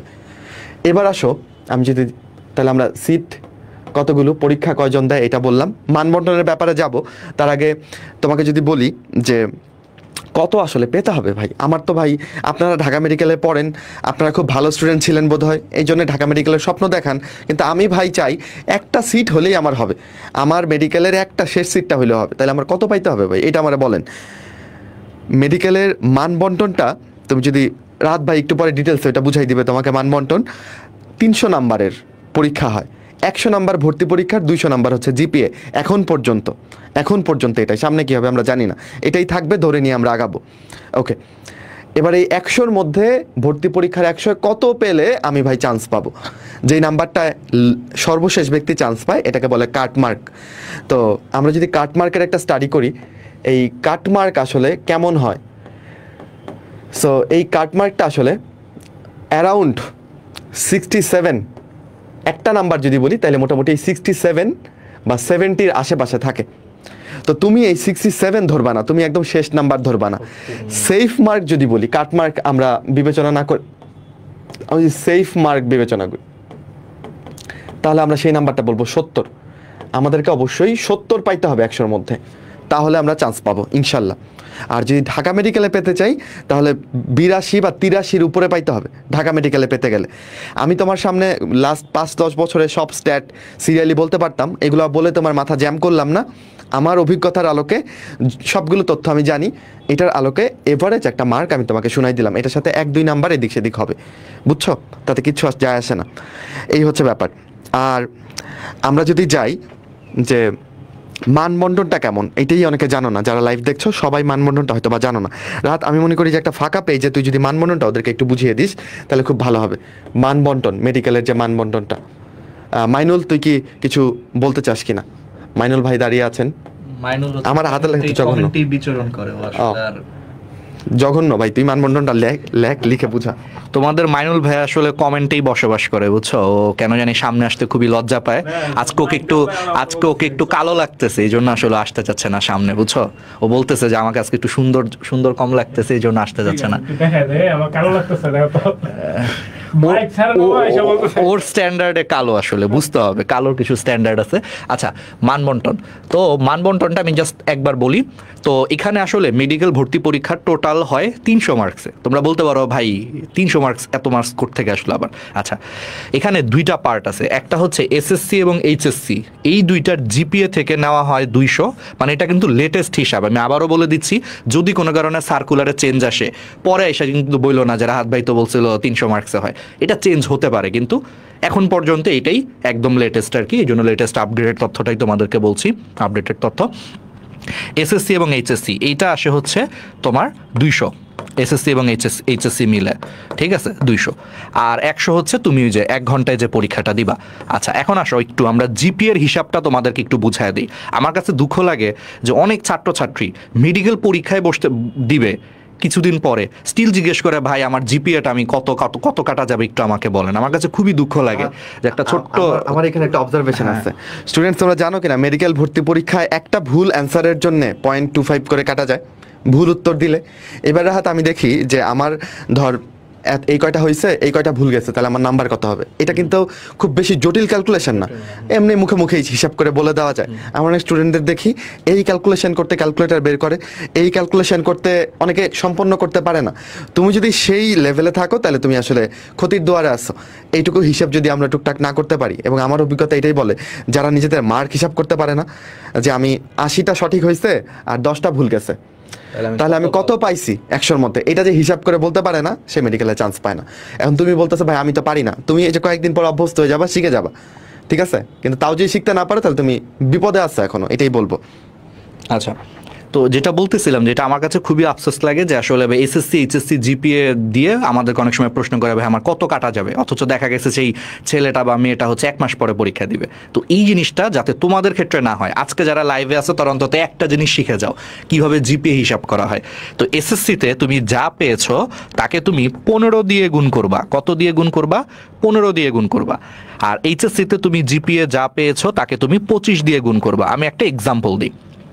ধরো, আচ্ছা এখানে একটা ব্যাপার আছে, অনেকে আবার একটু কনফিউজড হওয়া যে ভাইয়া গোল্ডেন পাইলে কি আলাদা কোনো সুবিধা আছে কিনা। আমার একবার একটা ছাত্র প্রশ্ন করছিল, এটা সত্যি কথা, সত্যি সত্যি আমাকে ইনবক্সে প্রশ্ন করছে, ভাই গোল্ডেন পাইলে কি আমাকে 10 মার্ক এক্সট্রা দিবে কিনা, আমি এসএসসিতে গোল্ডেন পাইছি। আমি কিছুক্ষণ তবদা খেয়ে বসেছিলাম ওর কমেন্টটা দেখে, বা সরি ইনবক্সে মেসেজ দেখে। তারপরে আমি চিন্তা করলাম যে ভাই কাহাসে ইয়ে আয়া। আচ্ছা যাই হোক, মনে রাখবা যে গোল্ডেন বলে কোনো বাংলাদেশে কোনো শব্দ নাই, এটা আসলে পাশের বাসার আন্টি, এই যে অন্তঃসাহার মতো পাশের বাসার যারা আন্টি, ঠিক আছে ঠিক আছে, তারা হচ্ছে এই জিনিসগুলো আবিষ্কার করছে। গোল্ডেন বলে কিছু নাই, যা আছে সব জিপিএ। তুমি এটা 4 সাবজেক্ট সহ জিপিএ 5 পাও বা 4 সাবজেক্ট ছাড়া জিপিএ 5 পাও, মানে মেডিকেল অ্যাডমিশন এটার কোনো ভূমিকা নাই, সবার জন্যই সেম, ঠিক আছে। তাহলে গোল্ডেন বলে আজকে থেকে কিছু নাই, এটা অন্তঃসাহা টাইপ মানুষদের হচ্ছে এটা আবিষ্কার, ঠিক আছে। আচ্ছা তাইলে এবার চলে আসো, তাইলে এসএসসিতে ধরো একটা ছেলে জিপিএ 5 পেয়েছে, তাহলে তার জিপিএ-কে তুমি কত দিয়ে গুণ করা হবে? 15 দিয়ে গুণ করা হবে। তাহলে 5-15 কত? 75। তাহলে 200-র মধ্যে সে 75 অলরেডি পেয়ে গেছে। এবার সামনে এইচএসসি পরীক্ষা দিবা তোমরা, সেখানেও তুমি সব কিছু মিলে জিপিএ 5 পেয়েছো। তো জিপিএ 5 পেলে এইচএসসি জিপিএ-কে 25 দিয়ে গুণ করা হয়। তাহলে 5-25 কত? 125। এগুলো কি ক্যালকুলেটর লাগে হিসাব করতে? একদম সহজ। এবার এই দুইটাকে যোগ করো, 125 আর 75 যোগ করলে কত হয়? 200। এইভাবে হচ্ছে 200 হিসাব করা হয়। এখন যদি কেউ বলো ভাইয়া তাহলে আমার তো এসএসসিতে 4.94 আসছে, তাইলে তুমি এটা সহজেই নিজেই বের করতে পারবা না। এর জন্য কি কাউকে জিজ্ঞেস করতে হবে, কমেন্ট করতে হবে, বা কোনো বড় ভাইরে মেসেজ দিতে হবে যে ভাই আমার তাহলে 4.94 আসে, তাহলে আমার কত কাটা যাচ্ছে এসএসসির জন্য? সিম্পল, তুমি এসএসসি জিপিএ-কে 15 দিয়ে গুণ করো, গুণ করে যা আসবে 75 থেকে সেটা বিয়োগ করো, বিয়োগ করলেই বুঝবো যে তোমার কত মার্কস আগে থেকেই কাটা যাচ্ছে বা একটু কম আসতেছে। সহজ জিনিস। সেমভাবে এইচএসসি পারা যাবে না? ওকে, এবার আসো বাকি 100 মার্কস। তাহলে বাকি 100 মার্কসের মধ্যে আমি একটা মানে 5-5 করে কমানো শুরু করি। ফার্স্টে 30, দেন আরো 5 কমাই 25, দেন আরো 5 কমাই 20, আরো 5 কমাই 15, দেন আরো 5 কমাই 10। এটা এখন পর্যন্ত আছে, দেখছো 5 করে করে কমাইছি। তাহলে প্রথম 30 হচ্ছে এটা বায়োলজির জন্য, অর্থাৎ বায়োলজিতে তুই বল আমি বলি। আচ্ছা রিজবি হচ্ছে লিখতেছে, তাহলে আমি বলি প্রথম 30 হচ্ছে তোমার বায়োলজি, অর্থাৎ biology first paper second paper দুইটা মিলায় হচ্ছে 30 মার্কস আসবে। এখানে অনেকে বলতে পারে তার মানে কি ভাইয়া ফার্স্ট পেপার থেকে 15 আর সেকেন্ড পেপার থেকে 15, এটা কি অ্যাবসোলুট সত্যি? না, সব মিলে বায়োলজি থেকে 30 আসবে। কোনো কোনো বছর দেখা গেছে বোটানির থেকে বেশি বেশি প্রশ্ন আসছে, কোনো কোনো বছর জুলজি থেকে প্রশ্ন আসছে। এটা আসলে না আমরা কেউই বলতে পারতেছি না, মানে এটা প্রেডিক্ট করাটা আসলে মানে ইম্পসিবল আসলে। কোনো কোনো বছর বোটানি থেকে প্রশ্ন বেশি আসে, কোনো কোনো বছর জুলজি থেকে প্রশ্ন বেশি আসে, কিন্তু সব মিলে তোমার বায়োলজি থেকে প্রশ্ন থাকবে 30টা। আচ্ছা, এরপরে আসো chemistry. Same, chemistry first paper থেকে ভাইয়া প্রশ্ন বেশি আসবে নাকি সেকেন্ড পেপার থেকে বেশি আসবে, এটা আসলে বলা যায় না, এটা আসলে যে প্রশ্ন করে তার ইচ্ছা। যাই হোক, তো এটা 25 মার্কস। তারপরে আসো ফিজিক্স, ফিজিক্স থেকে আসে হচ্ছে 20 মার্কস। তারপরে হলো ইংলিশ, ইংলিশের 2টা পার্ট আছে আসলে, একটা হচ্ছে ভোকাবুলারি পার্ট আর একটা হচ্ছে গ্রামার পার্ট। তো সব কিছু মিলে আসে হচ্ছে 15, আর 10 হচ্ছে জেনারেল নলেজ বা সাধারণ জ্ঞান থেকে হচ্ছে আসে। এই তো, এটা হচ্ছে তোমার মেডিকেল অ্যাডমিশনের মানবন্টন। তাহলে একদম ইজি না যে 30 থেকে শুরু করে 5 করে কমায় দিবা, সবগুলোরে যোগ করো, দেখো 100 হয়ে গেছে, শেষ। এবার আমি মাইকটা ছেড়ে দিতে চাচ্ছি, কারণ আমার সামনে হচ্ছে মাইনুল খুবই রাগান্বিত ভাবে আমার দিকে তাকায় আছে। ওকে আমরা কমেন্টেই খালি রেখে দিচ্ছি। তো আমি একটা ব্যাপার বলতে চাই, আচ্ছা কিভাবে এক্সাম দিবেন ও আচ্ছা আচ্ছা আচ্ছা, মাইনুলের পরে আজকে বুকিং দিয়ে রাখতেছে মাইকগুলা, আমি ছেড়ে দেই, নয়তো আমি আবার নিখোঁজ হয়ে যেতে পারি। ঠিক আছে, তুই থাক, মাঝখানেই থাক, অন্তত আমি তো আক্রমণ করতে পারি, তুই ক্যামেরায় আচ্ছা, থাক। আমি ক্যামেরায় থাকি, অন্তত অনেকে বলতেছে যে হচ্ছে আসলে যে হচ্ছে কেন যে হচ্ছে মাইনুল ভাই বা হচ্ছে সাদি ভাই আজকে বেশিক্ষণ নাই। দেখো অন্য সময় হচ্ছে যে রিজভি যেটা বলছে যে হচ্ছে মাইক নিয়ে হচ্ছে গ্যাঞ্জাম থাকে, দেখা যায় শুধু অন্তরের সাথে। আজকে অন্তরই সাইড পাচ্ছে না, বুঝতেছো অবস্থা তোমাদের এই রাহাত ভাই রিজভি ভাইয়ের কাছে। তো সেই জায়গাতে আমরা তো চুনোপুঁটি আমাকে যেটা তা আসিস তো, ঠিক না? ওইটা আর কি ব্যাপার, তুমি কিছু করো নাই, ঠিক আছে? মাঝখান দিয়ে সবাই আন্টি নাম দিতেছ। আচ্ছা, এখন কথা হচ্ছে আমরা যে কথাটা বলতে আসছি সেটা হচ্ছে, দেখো ফার্স্ট কথা যেটা, তোমরা আমাদের সাথে হচ্ছে যুক্ত হইছো কবে? একেবারে প্রি মেডিকেল এবং হচ্ছে মোটামুটি বলা যায় যে হচ্ছে একটা প্রাইম টাইম, ঠিক আছে? তোমার কাছে মনে হইতে পারে যেটা আমি শুরুর দিকেও বলছি যে এটা অনেক আগে হয়ে গেছে কিনা, ব্যাপারটা এরকম কোনো কারণ নাই। এবং যেটা নিয়ে হচ্ছে তোমরা খুবই টেনশন আছো, যদি হচ্ছে অন্তর ভাই, রিজভি ভাই, সাদি ভাই, রাহাত ভাই এগুলো নিয়ে কথা বলছে যে এগুলো দিয়ে আমাদের হচ্ছে একাডেমিক লাইফ বা একাডেমিকের যে পড়ালেখা এগুলো হ্যাম্পার্ড হবে কিনা। আচ্ছা, ফার্স্ট অফ অল আমরা বলি যে হচ্ছে আমাদের যে মেইন 3টা সাবজেক্ট, হ্যাঁ, ফিজিক্স, কেমিস্ট্রি, বায়োলজি, ঠিক আছে? 3টা সাবজেক্টই তোমাদের হচ্ছে এখন আমরা যেরকম ক্লাস নিচ্ছি, যেমন ধরো হচ্ছে আমি আমার কথাই বলি, গুণগত রসায়ন। ওকে, গুণগত রসায়ন হচ্ছে আমি 24 ব্যাচের জন্য মেডিকেল অ্যাডমিশন ব্যাচ, এই কারণে আমি হচ্ছে 2 ক্লাসে পড়াচ্ছি। ওকে, কিন্তু তোমাদের প্রি মেডিকেলে দেখা যাবে এটা আমি 3 ক্লাসে পড়াবো, ঠিক আছে, মিনিমাম। ওকে, কারণ কি? কারণ তোমাদের ক্লাসে আমি আরেকটু বেসিক থেকে যাব, বুঝতে পারছো ব্যাপারটা? তো সেম কথা হচ্ছে রাহাত দেখো হচ্ছে চরিত্র রসায়ন পড়াইছে 2 ক্লাসে, এটা মোর দেন এনাফ। তাও যদি এরকম মনে হয় না ভাই আমাদের আরও বেসিকে যাইতে হবে, যাবে, কোনো সমস্যা তো নাই, ঠিক আছে? এবং আরেকটা যে ব্যাপার সেটা হচ্ছে কি, যে ভাই আপনারা কি আমাদের ক্লাসে গুরুত্ব দিবেন কিনা, এরকম আমাকে অনেকে জিজ্ঞেস করছে, ঠিক না? যে ভাই আপনাদের তো মেডিকেল কোর্সও চলতেছে, একাডেমিক কোর্সও চলতেছে, তুমি আমাদের টিচার প্যানেল দেখছো, ঠিক আছে?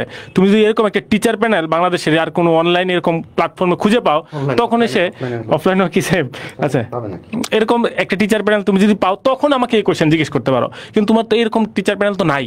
এটা দেখো হচ্ছে অন্য কোনো কিছু নিয়ে যদি আমি কথাবার্তা বলার সময় একটু ডাউট রাখতে পারি অন্য হিসাব, কিন্তু এই জায়গাতে ডাউট রাখার কোনো কারণ নাই, ঠিক আছে? ধরো হচ্ছে আজকে আমি যদি টানা 1 সপ্তাহ ধরো হচ্ছে আমি ইয়েতে ক্লাস নিচ্ছি না, মনে করো হচ্ছে 24 ব্যাচে ক্লাস নিচ্ছি না, তাহলে এর কি কোনো সমস্যা? কোনো সমস্যা নাই, ব্যাকআপ দেওয়ার জন্য নিচ্ছি না বলি নাই, বলছি হইতে পারে আমি অসুস্থ, ঠিক আছে? নতুন বিয়ে করতে তো কেন না, এইসব নিয়ে হচ্ছে দরকার নাই আলাপ করার, আমরা ফ্যাক্ট গুলা বলতেছি আর কি, ঠিক আছে? তো হচ্ছে আমি যেটা বলতেছিলাম, তার মানে এরকম মনে করার কোনো কারণ নাই যে হচ্ছে আমাদের অন্য কোনো কোর্সের জন্য, অন্য কোনো কাজের জন্য তোমাদের ক্লাস আটকে থাকবে, তোমাদের ক্লাস ঠিক মতো হবে না, তোমাদের ক্লাসে গুরুত্ব দেওয়া হবে না, ঠিক আছে? এরকম মনে করার কোনো কারণ নেই। তুমি যেই ট্র্যাকে আসো সেই ট্র্যাক থেকে তোমাদেরকে হচ্ছে মেডিকেল কলেজ পর্যন্ত পৌঁছানোর যত কিছু করা লাগে আমরা করব, বাকি দায়িত্ব তোমার। হচ্ছে আমার এটা ফলো করতে হবে, আমার ক্লাসগুলো ঠিক মতো করতে হবে, আমার পরীক্ষাগুলো ঠিক মতো দিতে হবে, আর আল্লাহর উপর ভরসা করতে হবে। ওকে, আমি বেশিক্ষণ সময় নিব না, রিজভি মনে কথা বলতে চাইছিল, রিজভি কথা বলুক, নাকি অন্য কোনো কারণ? আচ্ছা, যাই হোক, আমরা ইম্পর্টেন্ট একটা টপিক নিয়ে কথা বলবো, এক্সাম কিভাবে নিব। আচ্ছা, আরেকটা ব্যাপার, আমি জাস্ট তোমরা মজার ছলে বলো, কিন্তু এটা আবার যেন সিরিয়াসলি মনের মধ্যে বসে না যায়। আজকে সবাই যেহেতু আছে, রাহাত, আমি এবং তোমরা যথেষ্ট বড়, তোমরা এখন যারা আমার কথা শুনছো সবাই 17+ বোধ হয়, তাই না? তো এই কথাগুলো তোমাদের শোনার তোমরা যোগ্যতা রাখো বলে আমার মনে হয়। প্রথম কথা হচ্ছে যে আমরা মজার ছলে মাইনুল ভাই একটু ফর্সা সুন্দর বলে তাকে নিয়ে মজা নিচ্ছি, এটা কোনো সমস্যা নাই, তাকে একটু আলাদাভাবে দেখছি। কিন্তু যদি তুমি সব মানুষকে এভাবে দেখা শুরু করো তাহলে আসলে জীবনে সমস্যা শুরু হবে। প্রথম কথা হচ্ছে যে তুমি আজকে অনেক ছোট, কিন্তু একদিন তোমার কোনো না কোনো জীবনসঙ্গী হবে, তাই না? এবং সেদিন তুমি যদি গিয়ে প্রথম বিবেচনায় এটা নাও, তুমি যদি এই যে আজকের ক্লাস থেকে যদি একটু রেসিজম নিয়ে গিয়ে সেখানে রেসিজম খানি ঢেলে দাও, তাহলে মানুষের বিচারে তুমি অনেকখানি তলানিতে পড়ে যাবা।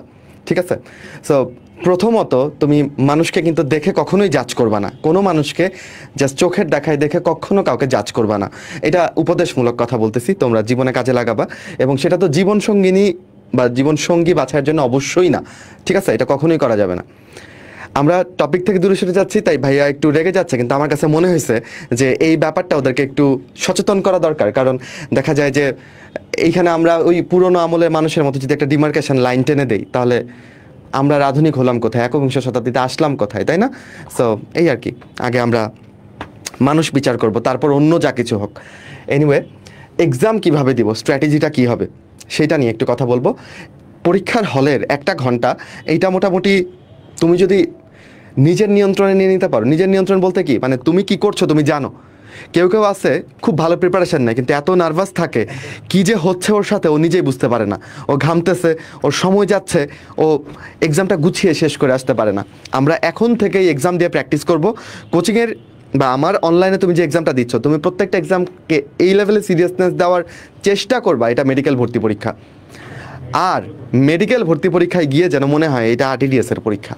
ঠিক আছে? আমরা পরীক্ষাকে এতখানি দুধভাত বানাইতে চাই। আমি জাস্ট একটা এক্সাম তোমাকে দিয়ে দেখাবো, টাইম ম্যানেজমেন্টটা কীভাবে করবো। ঠিক আছে? স্ট্র্যাটেজি প্লাস হচ্ছে টাইম ম্যানেজমেন্ট, এইটা কেউ মিস করবা না, এই পার্টটুকু। এবং এইটা এই যে আজকে শুনে যাচ্ছ ভাইয়ার কাছে, ম্যানেজমেন্ট, আচ্ছা, এইটা অ্যাপ্লাই করবা তুমি কোন পর্যন্ত? একদম মেডিকেল ভর্তি পরীক্ষার আগ পর্যন্ত। সো আমি তাহলে ভূমিকা বাদ দিয়ে যাই। ধরো আমি মেডিকেল ভর্তি পরীক্ষার প্রশ্ন পেলাম, রাহাত ভাই কিন্তু আছে, চলে যায়নি। ঠিক আছে? প্রশ্নে ধরো তোমার প্রথমে বেশ কঠিন প্রশ্ন আসছে। আমার প্রথম 10টা প্রশ্নে রাহাত আমি 4টা প্রশ্ন পারছি, আর 6টা প্রশ্ন পারছি, 4টা প্রশ্ন পারিনি। আমার তখনই একটা ধুকবুক লাগা শুরু হয়েছে যে আমি কি আসলে ভালো করতে পারবো এই প্রশ্নে। কারণ তখন আমাকে কেউ আসলে আশ্বস্ত করে নাই যে প্রথমে কঠিন প্রশ্ন মানে পরে সহজ প্রশ্ন। আমি তোমাদের আশ্বস্ত করতে চাই, তোমার প্রথমে কঠিন প্রশ্ন মানে পরে সহজ প্রশ্ন। এইটা সবসময় কঠিন প্রশ্ন শুরুতে পাইলে এটা মনে মনে বলবা। ঠিক আছে? যে আমি শুরুতে কঠিন প্রশ্ন পাচ্ছি মানে আমার শেষে সহজ আসতেছে। সো শুরুতেই প্যানিকড হয়ে পরীক্ষা খারাপ করা যাবে না। আমি সামনে আগাই, আমাকে সামনে আগাই যেতে হবে। ঠিক আছে? আচ্ছা, ধরলাম প্রথম প্রশ্নটা ধরো আসছে, রক্তের pH কত? এটা সবাই পারো, 7.4। এটা তুমি দাগাইতে কতক্ষণ লাগবে? 2-3 সেকেন্ডে তুমি দাগাই ফেলতে পারবা, রাইট? মেডিকেলে 100টা প্রশ্নের জন্য সময় থাকে 60 মিনিট। একটা প্রশ্নের জন্য সময় কত? ম্যাথ দিয়ে দিলাম, একটা করতে পারবা? হিসাব করলে দেখবা যে এই যে রাহাত ভাইয়ের ম্যাথ কিন্তু জানা আছে। একটা কোশ্চেনের জন্য তুমি আসলে 36 সেকেন্ড টাইম পাও, বুঝছো?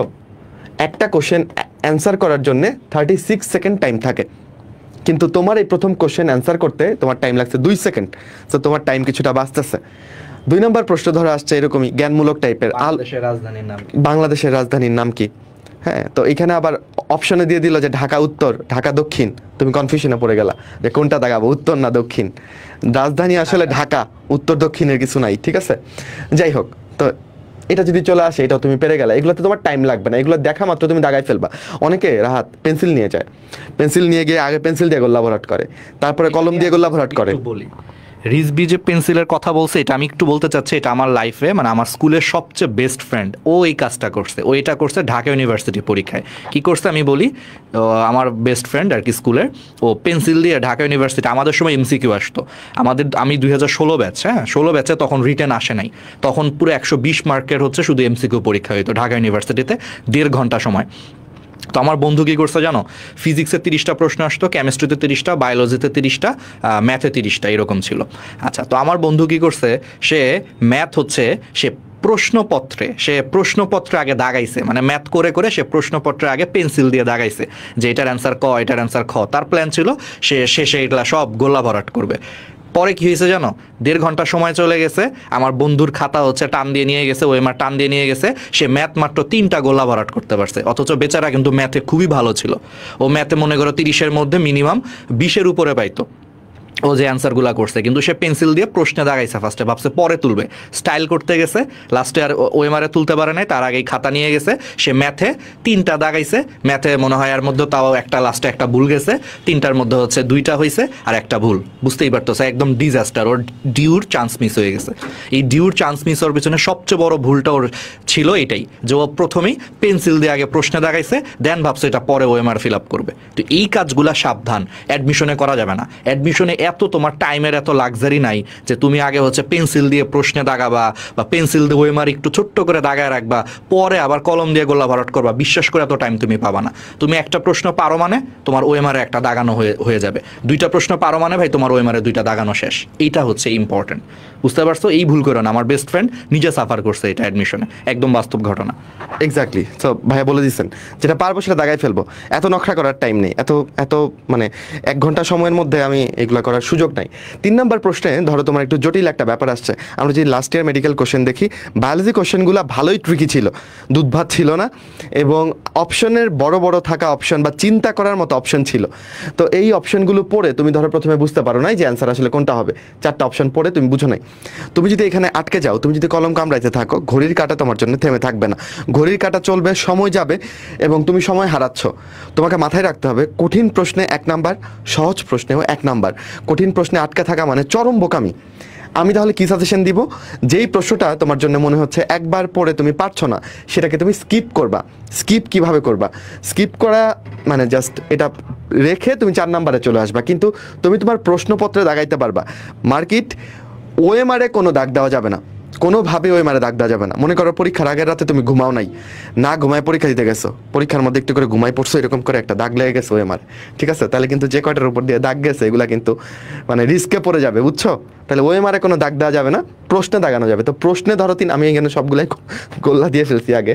যাই হোক, যেটা তুমি স্কিপ করছো ওইটা তুমি ক্রস, মানে না ক্রস দিলে কি আবার ওদের মনে করছে একটা নেগেটিভ চলে আসে যে এটা ক্রস, এটা আমি পারবোই না, এটা পড়ার দেখতেই চায় না। সেই জন্য আমি ক্রস, মানে তোমাদের তো মানে মেন্টাল গেম খেলতে হয় তোমাদের সাথে, বুঝছো? ক্রস দিতে পারো, কিন্তু গোল্লা দিয়ে দাও, যে গোল্লা দিয়ে তুমি মার্ক করে রাখলা যে এইটা আমি পরে এসে দেখবো, স্কিপ্ট।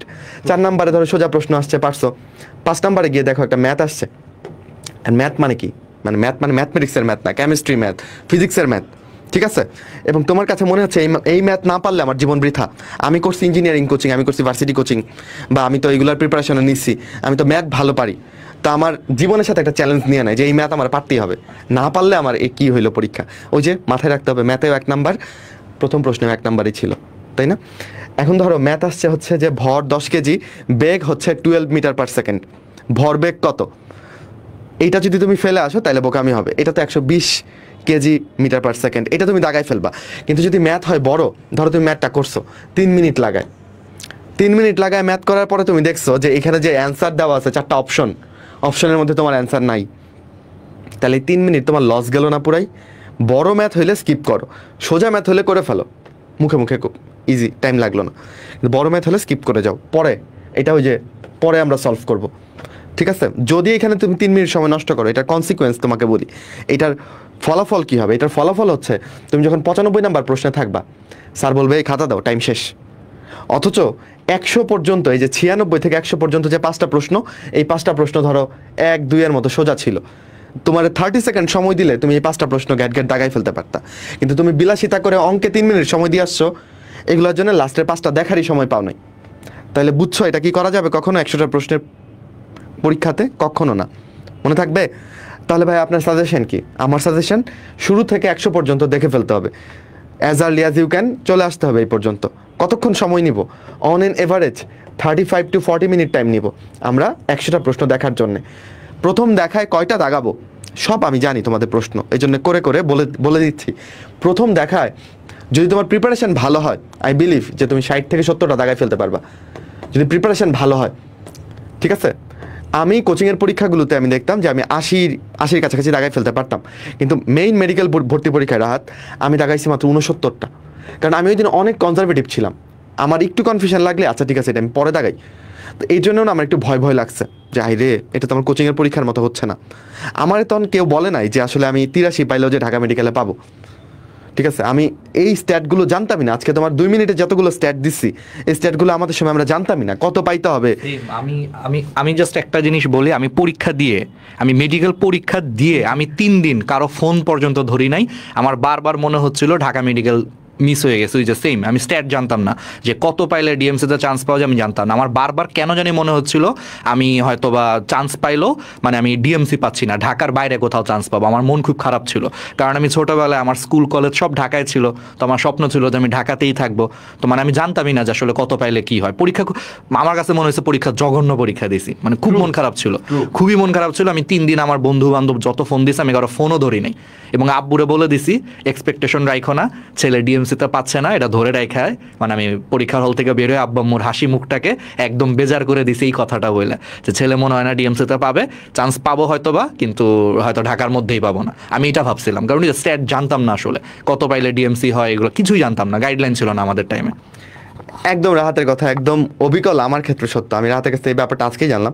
আমি হল থেকে বের হয়ে আমার বাবা জিজ্ঞেস করছে পরীক্ষা কেমন দিছিস, আমি বলছি যে ছেলে মেডিকেলে চান্স পাবে তোমার, কিন্তু ডিএমসি বোধহয় আর হচ্ছে না। কারণ আমাদের কনসেপ্ট কী ছিল, আমরা কোচিংয়ে যেই লেভেলে পরীক্ষা দিই, মেইন পরীক্ষাটা না ওইটা দিতে পারি নাই। 85 উপরে না পেলে ডিএমসি। এক্স্যাক্টলি, আমারও ফিল হয়েছে যে আমি 83-84 পাবো, তো এটা পাইলে তো আর মানে ডিএমসি পাওয়া যাবে। মানুষজন বলতেছে পরীক্ষা ভালো হয়েছে। হ্যাঁ, মানুষ আবার আরেকটা কাহিনী হয়েছে, আমার স্কুলের ফ্রেন্ড যারা যারা ইঞ্জিনিয়ারিং এর প্রিপারেশন নিছে, মেডিকেলে নেও নাই, ওরাও একই হলে পরীক্ষা দিছে, বুঝছো? একই হল বলতে ধরো আমি 3 তলায় পরীক্ষা দিছে, ওর 2 তলায় সিট পড়ছে। সে বের হয়ে আমারে বলতেছে আমি ইঞ্জিনিয়ারিং এর প্রিপারেশন নিয়ে বন্ধু 90টা দাগায় ফেলছি, একদম সহজ, এর থেকে সহজ প্রশ্ন আসেই না, ও নাকি মানে 89 পাবে এরকম বলতেছে। মেডিকেল পরীক্ষা দিয়ে দেখবো অনেক ছাত্রছাত্রী বলবে 95টা কনফার্ম, 94টা কনফার্ম। তো এই জিনিসটা তো আমি এখন পরিচিত, বাট তখন তো আমি এইসবের সাথে পরিচিত ছিলাম না। আমি তো ভাবছি খাইছে আমার ইঞ্জিনিয়ারিং বন্ধু, ইঞ্জিনিয়ারিং প্রিপারেশন নিয়ে ও 90-89 পাওয়া যাবে, আর তাইলে তো আমি ভাবছি পুরো ডিজাস্টার। আমি তো তার মানে চান্সই নেই আমার কোনো, এই জন্য আরো মন খারাপ হয়ে গেছিল, বুঝছো? এই জিনিসটা তোমরাও ফিল করবা, বাট এই যে আমরা তোমাদেরকে আগে থেকেই বাস্তবতাগুলো বলে দিচ্ছি, তোমাদের জন্য দেখবা যে একটু ভরসা পাবা তোমরা। আমাদের সময় এগুলো কেউ বলে না আমাদেরকে, বুঝছো? এক্স্যাক্টলি, আমরা আমাদের রেজাল্টের গল্পটাও লাস্ট অংশে একটু করে রাখতে পারি, কিন্তু তার আগে আমরা যে ব্যাপারটায় ছিলাম এটা শেষ করে তারপর আমরা রাহাতের ওই কথার লেজ ধরে আমরা আবার ফিরবো। আমরা যেটা বলছিলাম যে প্রথম দেখায় 25 থেকে 40 মিনিটে তুমি 60 থেকে 70টা দাগায় ফেলার চেষ্টা করবা। তো আমি দেখলাম যে আমার পরীক্ষার এক্সপিরিয়েন্সটাই তোমাদের সাথে শেয়ার করে ফেলি। আমার হাতে তখন সময় ছিল 25 মিনিট, আমার কোশ্চেন বাকি ছিল হচ্ছে 31টা। এবার প্রথম যাদেরকে আমি ফেলে আসছিলাম, যাদেরকে আমার কাছে প্রথম দেখায় কঠিন মনে হয়েছে, ট্রাস্ট মি দ্বিতীয় দেখায় আমার কাছে এগুলোকে সহজ মনে হয়েছে। কারণ কি, আমি যখন পরীক্ষা দিতে বসছি প্রথমে, আমি টোটাল সব ইনফরমেশন মাথায় নিয়ে বসছি। 100টা প্রশ্ন দেখে ফেলার পরে আমার ব্রেইন সর্ট আউট করে ফেলেছে যে এই তথ্যগুলো অর্জনের দরকার আর এইগুলো দরকার নাই। ফলে আমার তখন দ্বিতীয়বার এসে দেখে তথ্য খুঁজে পেতে বা ব্যাপারটা গেস করতে ইজি হয়েছে। এরকম অজস্র গল্প আমি শুনেছি।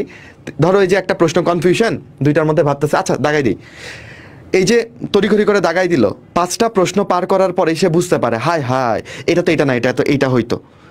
তো ও যদি জাস্ট না দাগাইতো, একটু পরেই কিন্তু ওর ব্রেইন ওকে উত্তরটা বলে দিচ্ছে, কিন্তু ও অপেক্ষা করে নাই। দ্যাটস ওয়াই ও আসলে ভুলটা দাগাই ফেলছে। সেই জন্য বলবো যেগুলোতে কনফিউশন ফেলে আসো, শেষে গিয়ে এগুলো নিয়ে কাজ করো। সো আমি বেসিকলি 25 মিনিটে 31টা প্রশ্ন ছিল, তো আমি দেখে দেখে মোটামুটি 98টা প্রশ্ন দাগিয়েছি। 2টা প্রশ্ন আমার বাকি ছিল, এই 2টা প্রশ্ন আমি আসলে একদমই পারি না, একদমই পারি না, তাই আমি এই 2টা দাগাই নি। আমি শেষে 5 মিনিট বসেছিলাম, তাও দাগাই নেই। তো এই 98টা প্রশ্নের মধ্যে আমার হয়েছিল হচ্ছে 88টা, এবং 10টা ভুল যাওয়ার জন্য আমার মাইনাস গিয়েছিল 2.5। তা আমার মার্কস ছিল 85.5। আমার বছরে এটাই সেরা মার্ক ছিল। আমার ব্যাচে সেকেন্ড হয়েছিল আমার বন্ধু শুভ মহাজন, ওরও 88টা হয়েছিল, বুঝছো? কিন্তু ও দাগাইছিল আসলে 99টা। দ্যাটস ওয়াই ওর আসলে মাইনাস 2.75 হয়েছে, ফলে ও পেয়েছে 85.25। তো এই আর কি, খুবই প্রতিযোগিতাপূর্ণ একটা নাম্বার ছিল আমাদের সময়। তো আমি খালি চিন্তা করি লাস্টের 2 মিনিটে যদি আমি 2টা খুব ইচ্ছে করছে দাগাই দিই, কারণ কোচিংয়ের প্রশ্নগুলোতে আমি কিছু ছাড়তাম না, ভাবতাম যে আচ্ছা গেস করে দাগাই দিই। কিন্তু আমি যদি 2টা দাগায় ভুল খাইতাম তাহলে হয়তো আমার পজিশন ফার্স্ট নাও আসতে পারতো। যদিও আমরা এখন জানি রাহাতের কাছে, আমার কাছে, অন্তরের কাছে এই পজিশন এগুলো আসলে কোনো ব্যাপারই না, কিন্তু তোমাদের কাছে এগুলো হয়তো অনেক ব্যাপার। তো যাই হোক, এই ছিল ব্যাপার। আর এখানে এডিশনাল আরেকটা ব্যাপারে তোমাদের কনফিউশন থাকে যে ভাই A B C D 4টা অপশন, এর মধ্যে আমার দুইটার মধ্যে কনফিউশন, বি আর সি অ্যান্সার হবে না, অ্যান্সার এ আর ডি এর মধ্যে লুকায় আছে, কোনটা হবে আসলে অ্যান্সার? আমরা কি এইটা দাগাবো কিনা? আমি দুইটার মধ্যে কনফিউশন। রাহাত তুই কি করবি? তোমরা তোমাদের মতামত দিতে পারো, রাহাত ভাইয়ের মতামত শুনি। আচ্ছা, আমি হলে অবশ্যই দাগাবো, বা আমি দাগায় আসছি আসলে। এটার লজিকটা কি, আমি জাস্ট একটু হালকা করে ম্যাথমেটিক্যাল একটা লজিক দিই।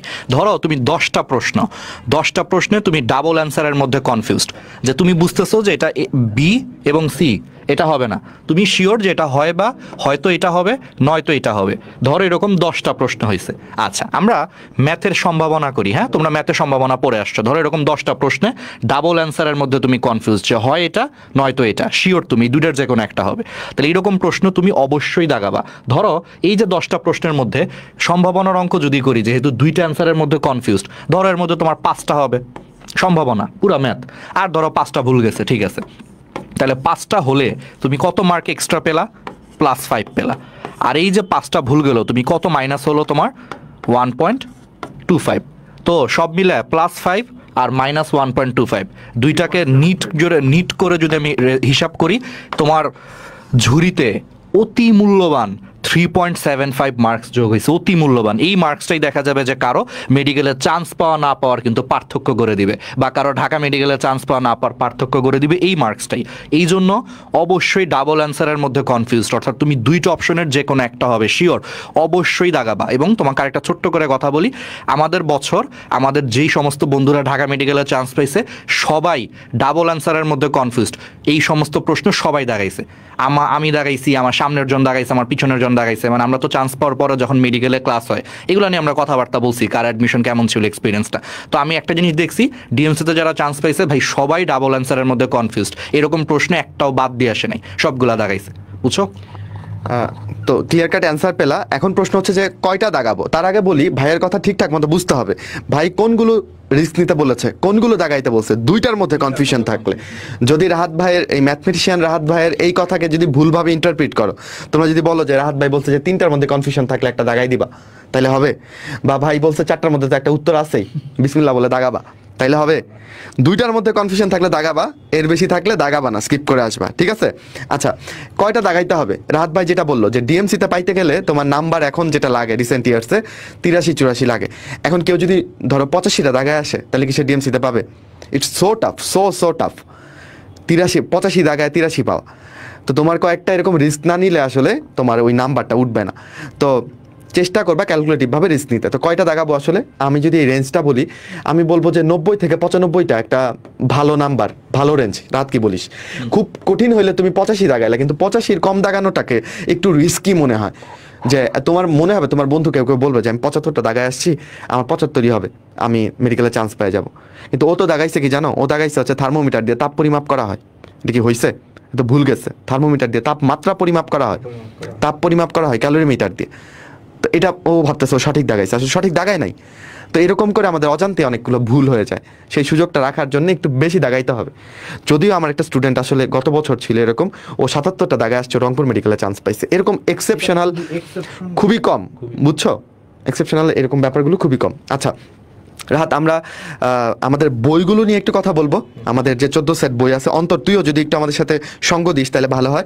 এবং রাহাত, আমি তোর কাছে একটু করে শুনতে চাইবো যে আমাদের ওদের সাথে এত গল্প করার সুযোগ আসলে আমাদের তেমন একটা হবে না। আমরা আমাদের লাইভের শেষ অংশে গিয়ে তোর কাছে শুনতে চাইবো যে তুই যেদিন ডিএমসি রেজাল্টটা তুই জানতে পারছিস, তোর ফ্যামিলির অবস্থা কী ছিল, তোর বাবা মার অনুভূতি কী ছিল। আর আমিও অল্প করে একটু করে এটা ওদের সাথে শেয়ার করতে, পুরনো অনুভূতিটা শেয়ার করতে ভালো লাগবে। অন্তর তুই যদি একটু আসতি। অন্তর ভাইরে কি বলবো, অন্তর ভাই তো অনুভূতির পর অনুভূতি। হ্যাঁ, বুয়েট, মেডিকেল, ঢাবি, এর অনুভূতি দিয়ে লাভ নাই, ঠিক আছে? অনুভূতিহীন। আচ্ছা, এখন এই যে আমরা কিন্তু তোমাদের জন্য অনেক বই বানাইছি, ঠিক আছে? তো ভাই মেইন বই বাদ দিয়ে এইসব বই পড়বো কিনা? না, মেইন বই বাদ দিয়ে এসব বই পড়বো না, মেইন বই পড়ার পরে এসব বই পড়তে পারো, ঠিক আছে? অনেকগুলো বই, এই যেগুলো সব আমাদের বানানো বই, ওকে। ঠিক আছে? তো এখন এখানে টোটাল হচ্ছে 14টা বই আছে। এগুলো হচ্ছে তোমাদের 24-এর বই, মানে আমাদের 24 ব্যাচ অলরেডি এই বইটা পাচ্ছে। তো তোমরা যারা প্রি মেডিকেলে যুক্ত হবে তারা চাইলে আমাদের কাছ থেকে এই বইগুলো পারচেজ করতে পারবে, নিতে পারবে। আমাদের কোর্স পেমেন্ট এবং বইয়ের পেমেন্ট কিন্তু একদম আমরা আলাদা রাখছি, যাতে তোমরা তোমাদের সুবিধা মতো, তোমাদের যাদের দরকার এবং সেই বইগুলো তোমরা সেভাবে কালেক্ট করতে পারো, ঠিক আছে? এবং এই বইগুলোর মধ্যে কি কি আছে, যেমন এই যে বইটা এক্স ফ্যাক্টর দেখতে পাচ্ছ, এটার মধ্যে কিন্তু ওএমআর ইনক্লুড করা আছে। ওএমআর ইনক্লুড করার অর্থ কি, তুমি এখানে বসে বসে পরীক্ষা দিতে পারবা, সোজা হিসাব। তুমি এখানে বসে বসে অফলাইনের মতো করে পরীক্ষা দিতে পারবা। এই যে ভাই আপনাদের কমপ্লিট জিকে বই আছে কিনা, আমি জিকে বই কোনটা পড়বো, এই যে আমাদের জিকে বই আছে, তুমি এটা পড়বা, কোনো সমস্যা নাই। তারপরে এই যে দেখো এটা কি, এটা হচ্ছে এই বইটার মধ্যে বিভিন্ন রকম ট্রিক্স দেওয়া আছে, বিভিন্ন চ্যাপ্টারের ছন্দ যেগুলো দরকার সেগুলো দেওয়া আছে এখানে। তারপরে কি, তারপরে এই যে দেখো এটা হচ্ছে আমাদের গ্রামার বই। গ্রামার বইয়ের মধ্যে কি মেডিকেলে আসা, তারপরে বিসিএসে আসা, ভার্সিটিতে সবগুলো প্রশ্ন, রুলস সহ, ব্যাখ্যা সহ, এক্সপ্লেনেশন সহ এখানে দেওয়া আছে, ঠিক আছে। ইংলিশের কিন্তু টোটাল 2টা বই। ইংলিশ তোমরা জানো যে ভোকাবুলারি নিয়ে কিন্তু তোমরা অনেক সমস্যায় পড়ো, মেডিকেল অ্যাডমিশন টেস্টে হয়, যেটা সিনোনিম, অ্যান্টোনিম, অ্যাপ্রোপ্রিয়েট প্রিপোজিশন, এরকম অনেক সমস্যা থাকে, ঠিক আছে। তো যাই হোক, আচ্ছা যাই হোক সমস্যা নেই, ওটা ওদেরকে বললেই হবে।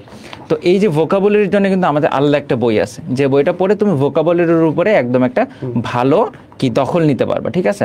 যেমন এই যে বইগুলো দেখো, ফিজিক্স স্টেশন, তারপরে হচ্ছে বায়োলজি স্টেশন, এইরকম টাইপের কয়েকটা বই আছে। এই বইগুলোর মধ্যে প্র্যাকটিস প্রশ্ন আছে এবং মেইন বইয়ের অনুশীলনী এবং এক্সট্রা রাইটের অনুশীলনী ব্যাখ্যা সহ অ্যাড করা আছে, যাতে করে তোমার কোনো অসুবিধা না হয়, ঠিক আছে। টোটাল এরকম বই আছে 6টা পেপারের জন্য 6টা বই, ওকে। এবং এই বইগুলোর মধ্যে যথেষ্ট পরিমাণে প্র্যাকটিস প্রশ্ন অ্যাড করা আছে, ঠিক আছে। আচ্ছা, এই ব্যাক কভারটা একটু স্পেশাল, কারণ ইন্সপিরেশনাল। এখানে পুরো অডিটোরিয়াম ভর্তি, 1200 মানুষের যেখানে সিট, সেই অডিটোরিয়াম ভর্তি স্টুডেন্ট, যারা চান্স প্রাপ্ত স্টুডেন্ট। তোমরা জানো যে 23 ব্যাচে আমাদের টোটাল স্টুডেন্ট ছিল 300, এবং এই 3000 এই 3000-এর মধ্যে 900+ স্টুডেন্ট কিন্তু মেডিকেল এবং সরকারি মেডিকেল এবং ডেন্টাল কলেজগুলোতে চান্স পেয়েছে, মানে প্রায় প্রতি 3 জনে 1 জন, ঠিক আছে। তোমরা যারা শুরু থেকে একটা পারফেক্ট ফ্রেশ স্টার্ট দিবে আমাদের সাথে, তাদের কিন্তু তাদের ছবিগুলো এখানে আসবে, পুরো গ্র্যান্ড সেলিব্রেশন। 26-এ যারা প্রি মেডিকেল করবে ওদের হাতে যে বই যাবে, মানে 26-এ না 27-এ যারা প্রি মেডিকেল করবে, অনেস্টলি সেইখানে তোমাদের ছবি থাকবে, আসলে সেইখানে 25 ব্যাচের চান্স প্রাপ্তদের ছবি থাকবে ইনশাআল্লাহ। এই আর কি, অন্তর বই নিয়ে আর কিছু, এই হচ্ছে ব্যাপার। তাহলে দেখো, মেইন বই তোমাদেরকে আমরা ধরে ধরে পড়া দেবো। ভাই মেইন বইগুলোর কি লেটেস্ট বইয়ের পিডিএফ দিবেন না? অবশ্যই দিব। এক্সট্রা রাইটারের পিডিএফ দিবেন না? অবশ্যই দিব। এক্সট্রা রাইটারের কি আলাদা আপনাদের বই আছে কিনা, এটার জন্য আলাদা একটা বই আছে, নাম হচ্ছে এক্সট্রা ইনফো হ্যাক নামে, ঠিক আছে। এই জায়গায় এই যে দেখাই, হ্যাঁ এই যে আলাদা একটা বই আছে, ঠিক আছে। মানে তোমার যা দরকার সবই তুমি এই কোর্সের মধ্যে আলটিমেটলি পেয়ে যাচ্ছ, ঠিক আছে। আর বইগুলোকে আমরা অপশনাল রাখছি, যাতে তোমাদের উপরে একটা টাকার বিশাল বার্ডেন না পড়ে, ঠিক আছে।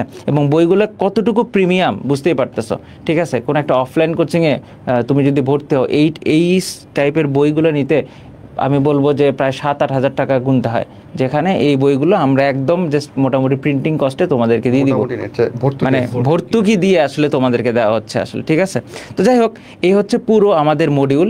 আর 17 তারিখে তোমাদের সাথে একটা সেশন আছে, ওই সেশনটা শুধু আমার সাথে হবে, ঠিক আছে। এই জন্য আজকে আমি খুব একটা কথা বলার আগ্রহ প্রকাশ করতেছি না। ওই দিন আমি তোমাদেরকে দেখাই দিব যে কিভাবে তোমরা আমাদের ওয়েব অ্যাপে ক্লাসগুলো করবা। এখানে ওয়েব অ্যাপের মধ্যে ক্লাসের মধ্যে কিন্তু স্পিড বাড়ানো যায়, কমানো যায়, তারপর হচ্ছে তোমার কোয়ালিটি কম বেশি করা যায়, ঠিক আছে। কোথায় কোন ক্লাসগুলো কিভাবে সাজানো আছে, তুমি কিভাবে খুঁজে পাবা, এই ব্যাপারগুলো আমি সুন্দর করে বুঝাই দেবো। তারপর গ্রুপের মধ্যে কোথায় তোমার ড্রাইভ লিঙ্ক দেওয়া আছে, আমাদের এক্সামগুলো কিভাবে সাজানো থাকবে, ক্লাসগুলো কিভাবে সাজানো থাকবে, সব কিছু আমি সুন্দর করে বলে দিব। ওই লাইভ কেউ মিস করবা না, অবশ্যই 17 তারিখে ওই লাইভটা হবে।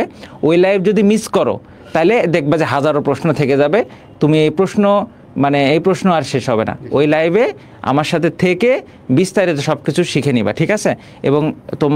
এবং আজকে লাইভের পরপরই দ্রুত ভর্তি হয়ে যাও যারা ভর্তি হও নাই। এবং যারা ভর্তি হওয়ার জন্য আমাদের যে পেজ থেকে লাইভ হচ্ছে দেখবা, road to DMC 2.0, gravity meditation, এই পেজগুলোতে মেসেজ দিয়ে বলবা ভাই আমি 25 ব্যাচ আমি ভর্তি হতে চাই। বাকিটা ওরাই বুঝে নিবে যে তুমি এখন কি চাচ্ছ, তোমাদের কীভাবে ভর্তি হতে হবে এই বিষয়ে আমাদের একদম সুন্দর করে ভিডিও বানায় দেওয়া আছে, ঠিক আছে। একদম সুন্দর করে ভিডিও বানানো আছে, এই ভিডিও তোমরা দেখলেই ভর্তি হতে পারবে, ওকে। আমরা আমাদের রাহাত ভাইয়ের কাছ থেকে একটু করে শুনবো যে রাহাত ভাই যখন চান্স পাইছিল, রাহাত ভাই যখন যে রেজাল্টটা জানতে পেরেছেন, এক্সাম দেওয়ার পরের অনুভূতি তো ভাই বললেনই যে ভাই মনে করছেন যে মানে ডিএমসিতে চান্স পাবেন না। তো এরপরে আসলে চান্স যখন রেজাল্টটা জানতে পারলো, তখন আসলে রাহাতের বা আঙ্কেল আন্টির কী অনুভূতি ছিল? ও রাহাত বোধহয় এখন এখানে লিখতেছে যে আমাদের ওয়েবসাইটের ব্যাপারটা আমি একটু বলে দেই, অথবা রাহাত তুই বল। তোমরা যারা ভর্তি হতে চাও 3 ভাবে ভর্তি হতে পারবা। একটা হচ্ছে আমাদের 2টা পেজ আছে, গ্র্যাভিটি মেডিটেশন অথবা রোড টু ডিএমসি 2.0, এই 2 পেজে মেসেজ দিয়েও ভর্তি হতে পারবা। অথবা কেউ যদি চাও যে ভাই আমি সরাসরি ওয়েবসাইটে ভর্তি হব, মানে আলটিমেটলি পেজে মেসেজ দিলে তোমাকে এই ওয়েবসাইটেই যাইতে বলা হবে। তো কেউ যদি ডিরেক্ট যেতে চাও, কোনো ঘুরপ্যাচে ভর্তি না হয়ে যদি সরাসরি ভর্তি হতে চাও, গুগল ক্রোম, তোমার ফোনে বা পিসিতে বা ল্যাপটপে যে গুগল ক্রোম ব্রাউজার আছে, সেই গুগল ক্রোম ব্রাউজারটা ওপেন করে তুমি এই ওয়েবসাইটে চলে যাবে। এটা একটা স্ক্রিনশট নিয়ে রাখো এখানে, এবং এটাতেই আমরা আমাদের কোর্সে ভর্তি হওয়ার পরে যত আর্কাইভ ক্লাস আছে সবগুলা ক্লাস তুমি স্পিড দিয়ে দেখতে পারবা, 2x স্পিড, 1.5x স্পিডে এই ওয়েবসাইটেই সব দেখতে পারবা আর কি। এটা আমাদের ওয়েব অ্যাপও। তো www.rtdslive.com এই ওয়েবসাইটে গেলেই তোমরা ভর্তি হতে পারবা। আর যদি কেউ কনফিউশন থাকো যে ওয়েবসাইট থেকে কিভাবে ভর্তি হব, এই ওয়েবসাইটে যে একটু স্ক্রল করবা, একটু স্ক্রল করলেই নিচে একটা সুন্দর ভিডিও দেওয়া আছে কিভাবে আমাদের ওয়েবসাইট থেকে ভর্তি হইতে হয়, যেখানে অন্তর সাহা ভাই নিজে ভর্তি হয়ে দেখাইছে কিভাবে ভর্তি হইতে হয়, বুঝছো?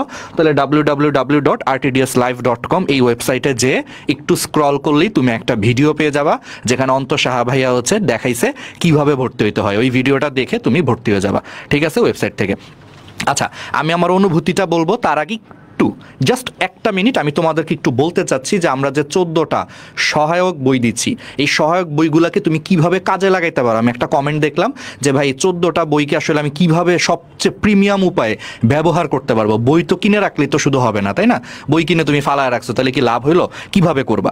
প্রথম একটা কথা আমি সবসময় বলি, মতে মেডিকেল, হ্যাঁ মতে মেইন বই আগে পড়বা, তারপর হ্যাঁ ঠিক আছে, তারপর তুমি কি করবা? তারপরে হচ্ছে তুমি মূল বই, তার মানে ফার্স্টে আমাদের ক্লাস করার পর তোমাকে বইটা লাইন বাই লাইন ধরে আমরা পড়ায় দিছি এবং দাগানো বইয়ের পিডিএফ দিয়ে দিছি, বইটা তুমি দাগায় ফেলছো। দেন তুমি কি করলা? দেন তুমি হচ্ছে মূল বই তোমার পড়া শেষ, আমাদের ক্লাস করছো, মূল বই লাইন বাই লাইন তোমার পড়া হয়ে গেছে। এরপরে যাবা তুমি স্টেপ 2, অনুশীলনী, মূল বইয়ের অনুশীলনের প্রশ্ন সলভ করবা। এরপরে তুমি যাবা হচ্ছে প্রশ্ন ব্যাংক। আমরা তোমাদেরকে মেডিকেলের প্রশ্ন ব্যাংক বইটা দিচ্ছি, একেবারে ব্যাখ্যা সহ উত্তর দেওয়া আছে চ্যাপ্টার ওয়াইজ। আমাদের এই প্রশ্ন ব্যাংক থেকে সলভ করে ফেলবা বিগত বছরের মেডিকেল প্রশ্ন এই চ্যাপ্টার থেকে। এরপর তুমি চলে যাবা আমাদের প্র্যাকটিস বুকগুলাতে, আমাদের ফিজিক্সের প্র্যাকটিস বুক, কেমিস্ট্রি প্র্যাকটিস বুক, বায়োলজি প্র্যাকটিস বুক থেকে তোমার যদি মন চায় তুমি আরও প্র্যাকটিস করলা। এরপরে তুমি আমাদের তোমাদেরকে আমরা পরীক্ষা নিব, ডেইলি এক্সাম হবে, সেই পরীক্ষা দিবা।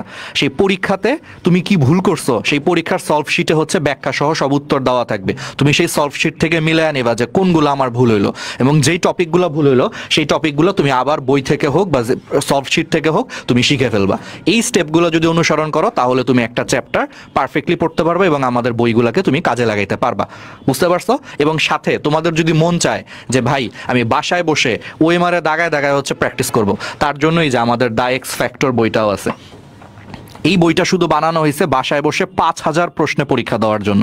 এখানে 5000 প্রশ্ন আছে, আর 5000 প্রশ্ন দাগানোর জন্য ওএমআর দেওয়া আছে এই বইয়ের মধ্যেই। বইয়ের সাথে একটা ওএমআর শিট পেয়ে যাবা, সেইখানে তুমি বসে সলভ করবে এবং পরে তুমি উত্তর দেওয়া আছে মিলায়া দেখবা। মানে সব ধরনের জিনিস আছে। তুমি জিকে একদম পূর্ণাঙ্গ গুছানো বই চাচ্ছ, এই বইটা পড়লে আমি তোমাকে গ্যারান্টি দিচ্ছি ইনশাল্লাহ আল্লাহ রহমতে তুমি 10-এ 10 পাবা এই একটা বই পড়লে। সাথে তুমি প্র্যাকটিস করতে চাও, জিকে ইংলিশ মডেল টেস্ট আছে, জিকে ইংলিশ মডেল টেস্ট হচ্ছে বই আছে, এখানে 1000 প্রশ্ন আছে, সেই 1000 প্রশ্ন প্র্যাকটিস করার জন্য ওএমআরও দেওয়া আছে। দ্যাট মিনস তুমি জিকে একদম 10-এ 10 পাওয়ার জন্য আমাদের বইটা পড়ার পর যদি আলাদা করে প্র্যাকটিস করতে চাও জিকে ইংলিশ, এই যে আমাদের মডেল টেস্ট বই, ঠিক আছে? সেমভাবে ইংলিশের 2টা বই আছে, একটা গ্রামার, একটা হচ্ছে ভোকাবুলারি। তারপরে তুমি প্র্যাকটিস করতে চাইলে এই বই। সাথে আমরা স্টিল আরও আপডেটেড পিডিএফ দিব, আরও আপডেটেড তোমাদের ইংলিশে আরও প্র্যাকটিস শিট দিব। ইংলিশ বেশি প্র্যাকটিস করতে হয় তো আরও প্র্যাকটিস শিট দিব, ঠিক আছে? আচ্ছা, এবার তাহলে এই স্টেপগুলো অনুসরণ করতে হবে। কিন্তু বাস্তবতা হচ্ছে তোমরা অনেকেই দেখবা যে প্রত্যেকটা চ্যাপ্টার ভাই এত পড়ার তো আসলে সময় নাই। দেখা যাবে তুমি মূল বই পড়ছো, অনুশীলনী পড়ছো, প্রশ্ন ব্যাংক পড়ছো, তুমি আর প্র্যাকটিস বুক পর্যন্ত যেতে পারো নাই। এখন তোমরা অনেকে মনে করতে পারো যে ভাই আমি তাহলে প্র্যাকটিস বুক পর্যন্ত যেতে পারি নাই, তাহলে তো আমি মনে হয় তাহলে পরীক্ষা দিব না। না, এগুলা হচ্ছে সিঁড়ির মতো, কিন্তু এখানে ব্যাপার আছে। এই সিঁড়ির মধ্যে কিছু আছে মাস্ট, স্টার, মানে এইগুলো তোমাকে অন্তত করতে হবে যদি তোমার হাতে সময় কম থাকে। আমি ঠিক যেগুলোকে স্টার্ট দিয়ে দিচ্ছি সেই কাজগুলো হচ্ছে তোমাকে করতে হবে। হ্যাঁ, যেগুলোকে আমি স্টার্ট দিয়ে দিচ্ছি সেগুলো আলটিমেটলি, দাঁড়াও কলম এটা না, আচ্ছা সরি, আচ্ছা সেইটা তোমাকে করতেই হবে। যেমন মূল বই পড়তেই হবে, অনুশীলনী পড়তেই হবে, প্রশ্ন ব্যাংক এটা তোমাকে মনে করা হচ্ছে যে তুমি করতেই হবে, এরপরে তোমার হাতে মনে করো সময় কম, সময় নাই, তাহলে তুমি প্র্যাকটিস বুকটা আপাতত স্কিপ করতে পারো। তুমি কিন্তু পরীক্ষা দিতে হবে মাস্ট। তোমার মনে হইলো যে ভাই আমি এগুলোর মধ্যে একটা মিস করে গেছি, হবে না, তোমাকে পরীক্ষা মাস্ট দিতেই হবে, বুঝতে পারছো? পরীক্ষা দেওয়া লাগবে আর কি। ঠিক আছে, ওকে, ঠিক আছে, তাইলে এই তো এগুলা হচ্ছে কথা। অনুভূতিটা বলার পরে মাইনুল একটু আয়, আমরা আচ্ছা। মোটামুটি শেষে আসছি, ঠিক আছে? আচ্ছা ঠিক তোর আছে। অনুভূতিটা ছোট্ট করে বল। আচ্ছা আমার অনুভূতিটা, আমার রেজাল্টের অনুভূতিটা আমি যদি এখন একটু ছোট্ট করে তোমাদেরকে বলি, এটা একটু বেশ আবেগপূর্ণ কথা। তো দিনটা ছিল হচ্ছে 10 অক্টোবর, আমরা পরীক্ষা দিছি 7 অক্টোবর। তো সবারই 10 অক্টোবর আসলে, আমরা তো একই সাথে। তো মানে মেইন কাহিনী হয়েছে যে আমি 9 অক্টোবর থেকে শুনতেছিলাম যে রেজাল্ট দিবে। 9 অক্টোবর সারাদিন মানে ফেসবুকে গুজব ছড়ায় গেছে, আজকে রেজাল্ট দিবে, এখনই রেজাল্ট দিবে, 1 ঘন্টা পরে রেজাল্ট দিবে, 2 ঘন্টা পরে রেজাল্ট দিবে। ওই যে গুজব, তোমরা যেমন এই কয়েকদিনে লাইলাতুল গুজব চলছে, আমাদের এই সময় চলছিল। তো মানে আমি 9 অক্টোবর সারাটা দিন ওয়েস্ট করছি, এবং টেনশন, মাথায় টেনশন যে কই চান্স হবে বুঝতেছি না। 9 অক্টোবর চলে গেছে, ঠিক আছে, 9 অক্টোবর হচ্ছে চলে গেছে। এরপরে চলে আসলো 10 অক্টোবর। 10 অক্টোবর হচ্ছে তোমার সকাল থেকে সেম আবার সেই একই গুজব, আজকে দিবেই, আজকে এখন দিবেই, আজকে রাত 12টায় দিবে, সরি দুপুর 12টায় দিবে, না একটু পরে বলতেছে 1টায় দিবে। এর একটু পরে শুনি যে আমাদের তৎকালীন স্বাস্থ্যমন্ত্রী উনি নাকি লিফটে আটকা পড়ছে 10 অক্টোবর। এই নিউজ শোনার পরে মানে সবাই হাহা দিচ্ছে, এবং সবাই বলতেছে যেহেতু স্বাস্থ্যমন্ত্রী আজকে লিফটে আটকা পড়ে গেছে, তার মানে আজকে মনে হয় রেজাল্ট হবে।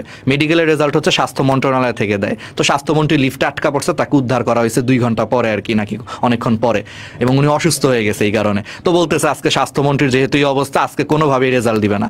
এটা আমি শুনছি মনে করো দুপুর 3টা বা 4টায়। তো আমি হতাশ হয়ে গেছি, আমি বুঝে ফেলছি যে আসলে আজকেও মনে হয় রেজাল্ট দিবে না। খুব ফ্রাস্ট্রেটেড, কারণ 2 দিন ধরে শুনতেছি রেজাল্ট দিবে।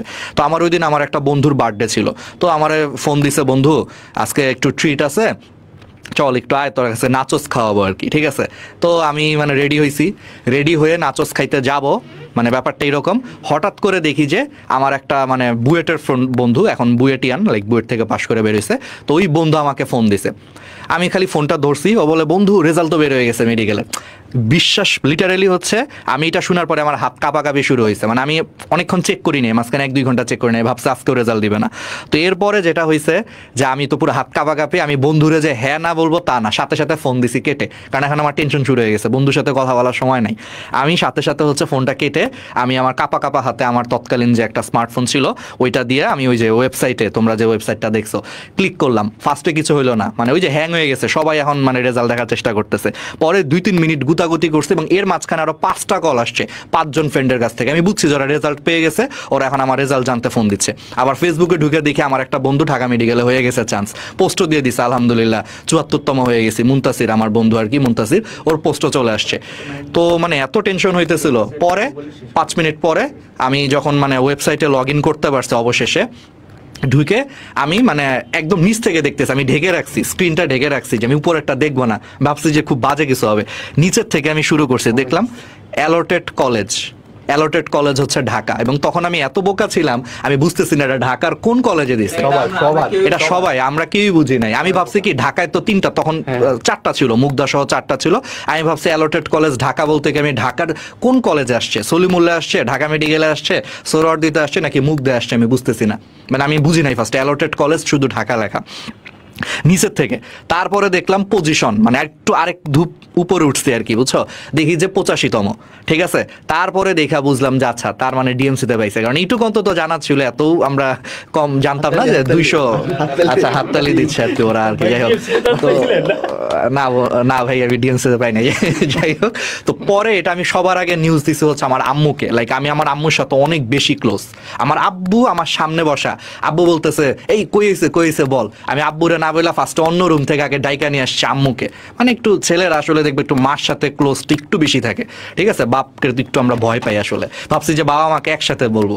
তো আম্মুকে অন্য রুম থেকে ডাইকা নিয়ে আসছে। ওই সময় আমাদের বাসা আবার মেহমান আসছিল, তো আম্মুকে ডাইকা নিয়ে আসছি, একটু আসো কথা আছে। তো তারপরে যখন বলছি যে এই যে, তারপরে দুজনের সামনে একটু নাটকীয় ভাবে বলছি যে তোমার ছেলে এখন ঢাকা মেডিকেলে পড়তেছে বা চান্স পাইছে। এবং আমার আম্মু শুই না একটা খুশিতে হচ্ছে কান্না করে দিছে, আমার আব্বু হচ্ছে খুশিতে কান্না করে হচ্ছে আমাকে জড়ায়া ধরছে। তারপরে আমার আব্বু আম্মু আমি, তারপরে আমরা হচ্ছে নফল নামাজ পড়ছি 2 রাকাত, এই তো। তারপরে হচ্ছে মিষ্টি কিনতে গেছে আব্বুই, তো এটা মোটামুটি অনুভূতি ছিল। বাট সবচেয়ে বেস্ট মোমেন্ট ছিল যখন আমার আব্বু খুশিতে কান্না করে যখন আমাকে জড়ায় ধরা বলতেছে বাবা অনেক খুশি হয়েছি, ওই দিন আমার জীবনে প্রথমবারের মতো ফিল হয়েছে আমি আমার বাবাকে প্রাউড করতে পারছি, প্রাউড ফিল করাইতে পারছি। ওই অনুভূতিটা আসলে মানে আমার জীবনের আসলে মানে সবচেয়ে বেস্ট অনুভূতি যদি এখন পর্যন্ত কেউ যদি বলো।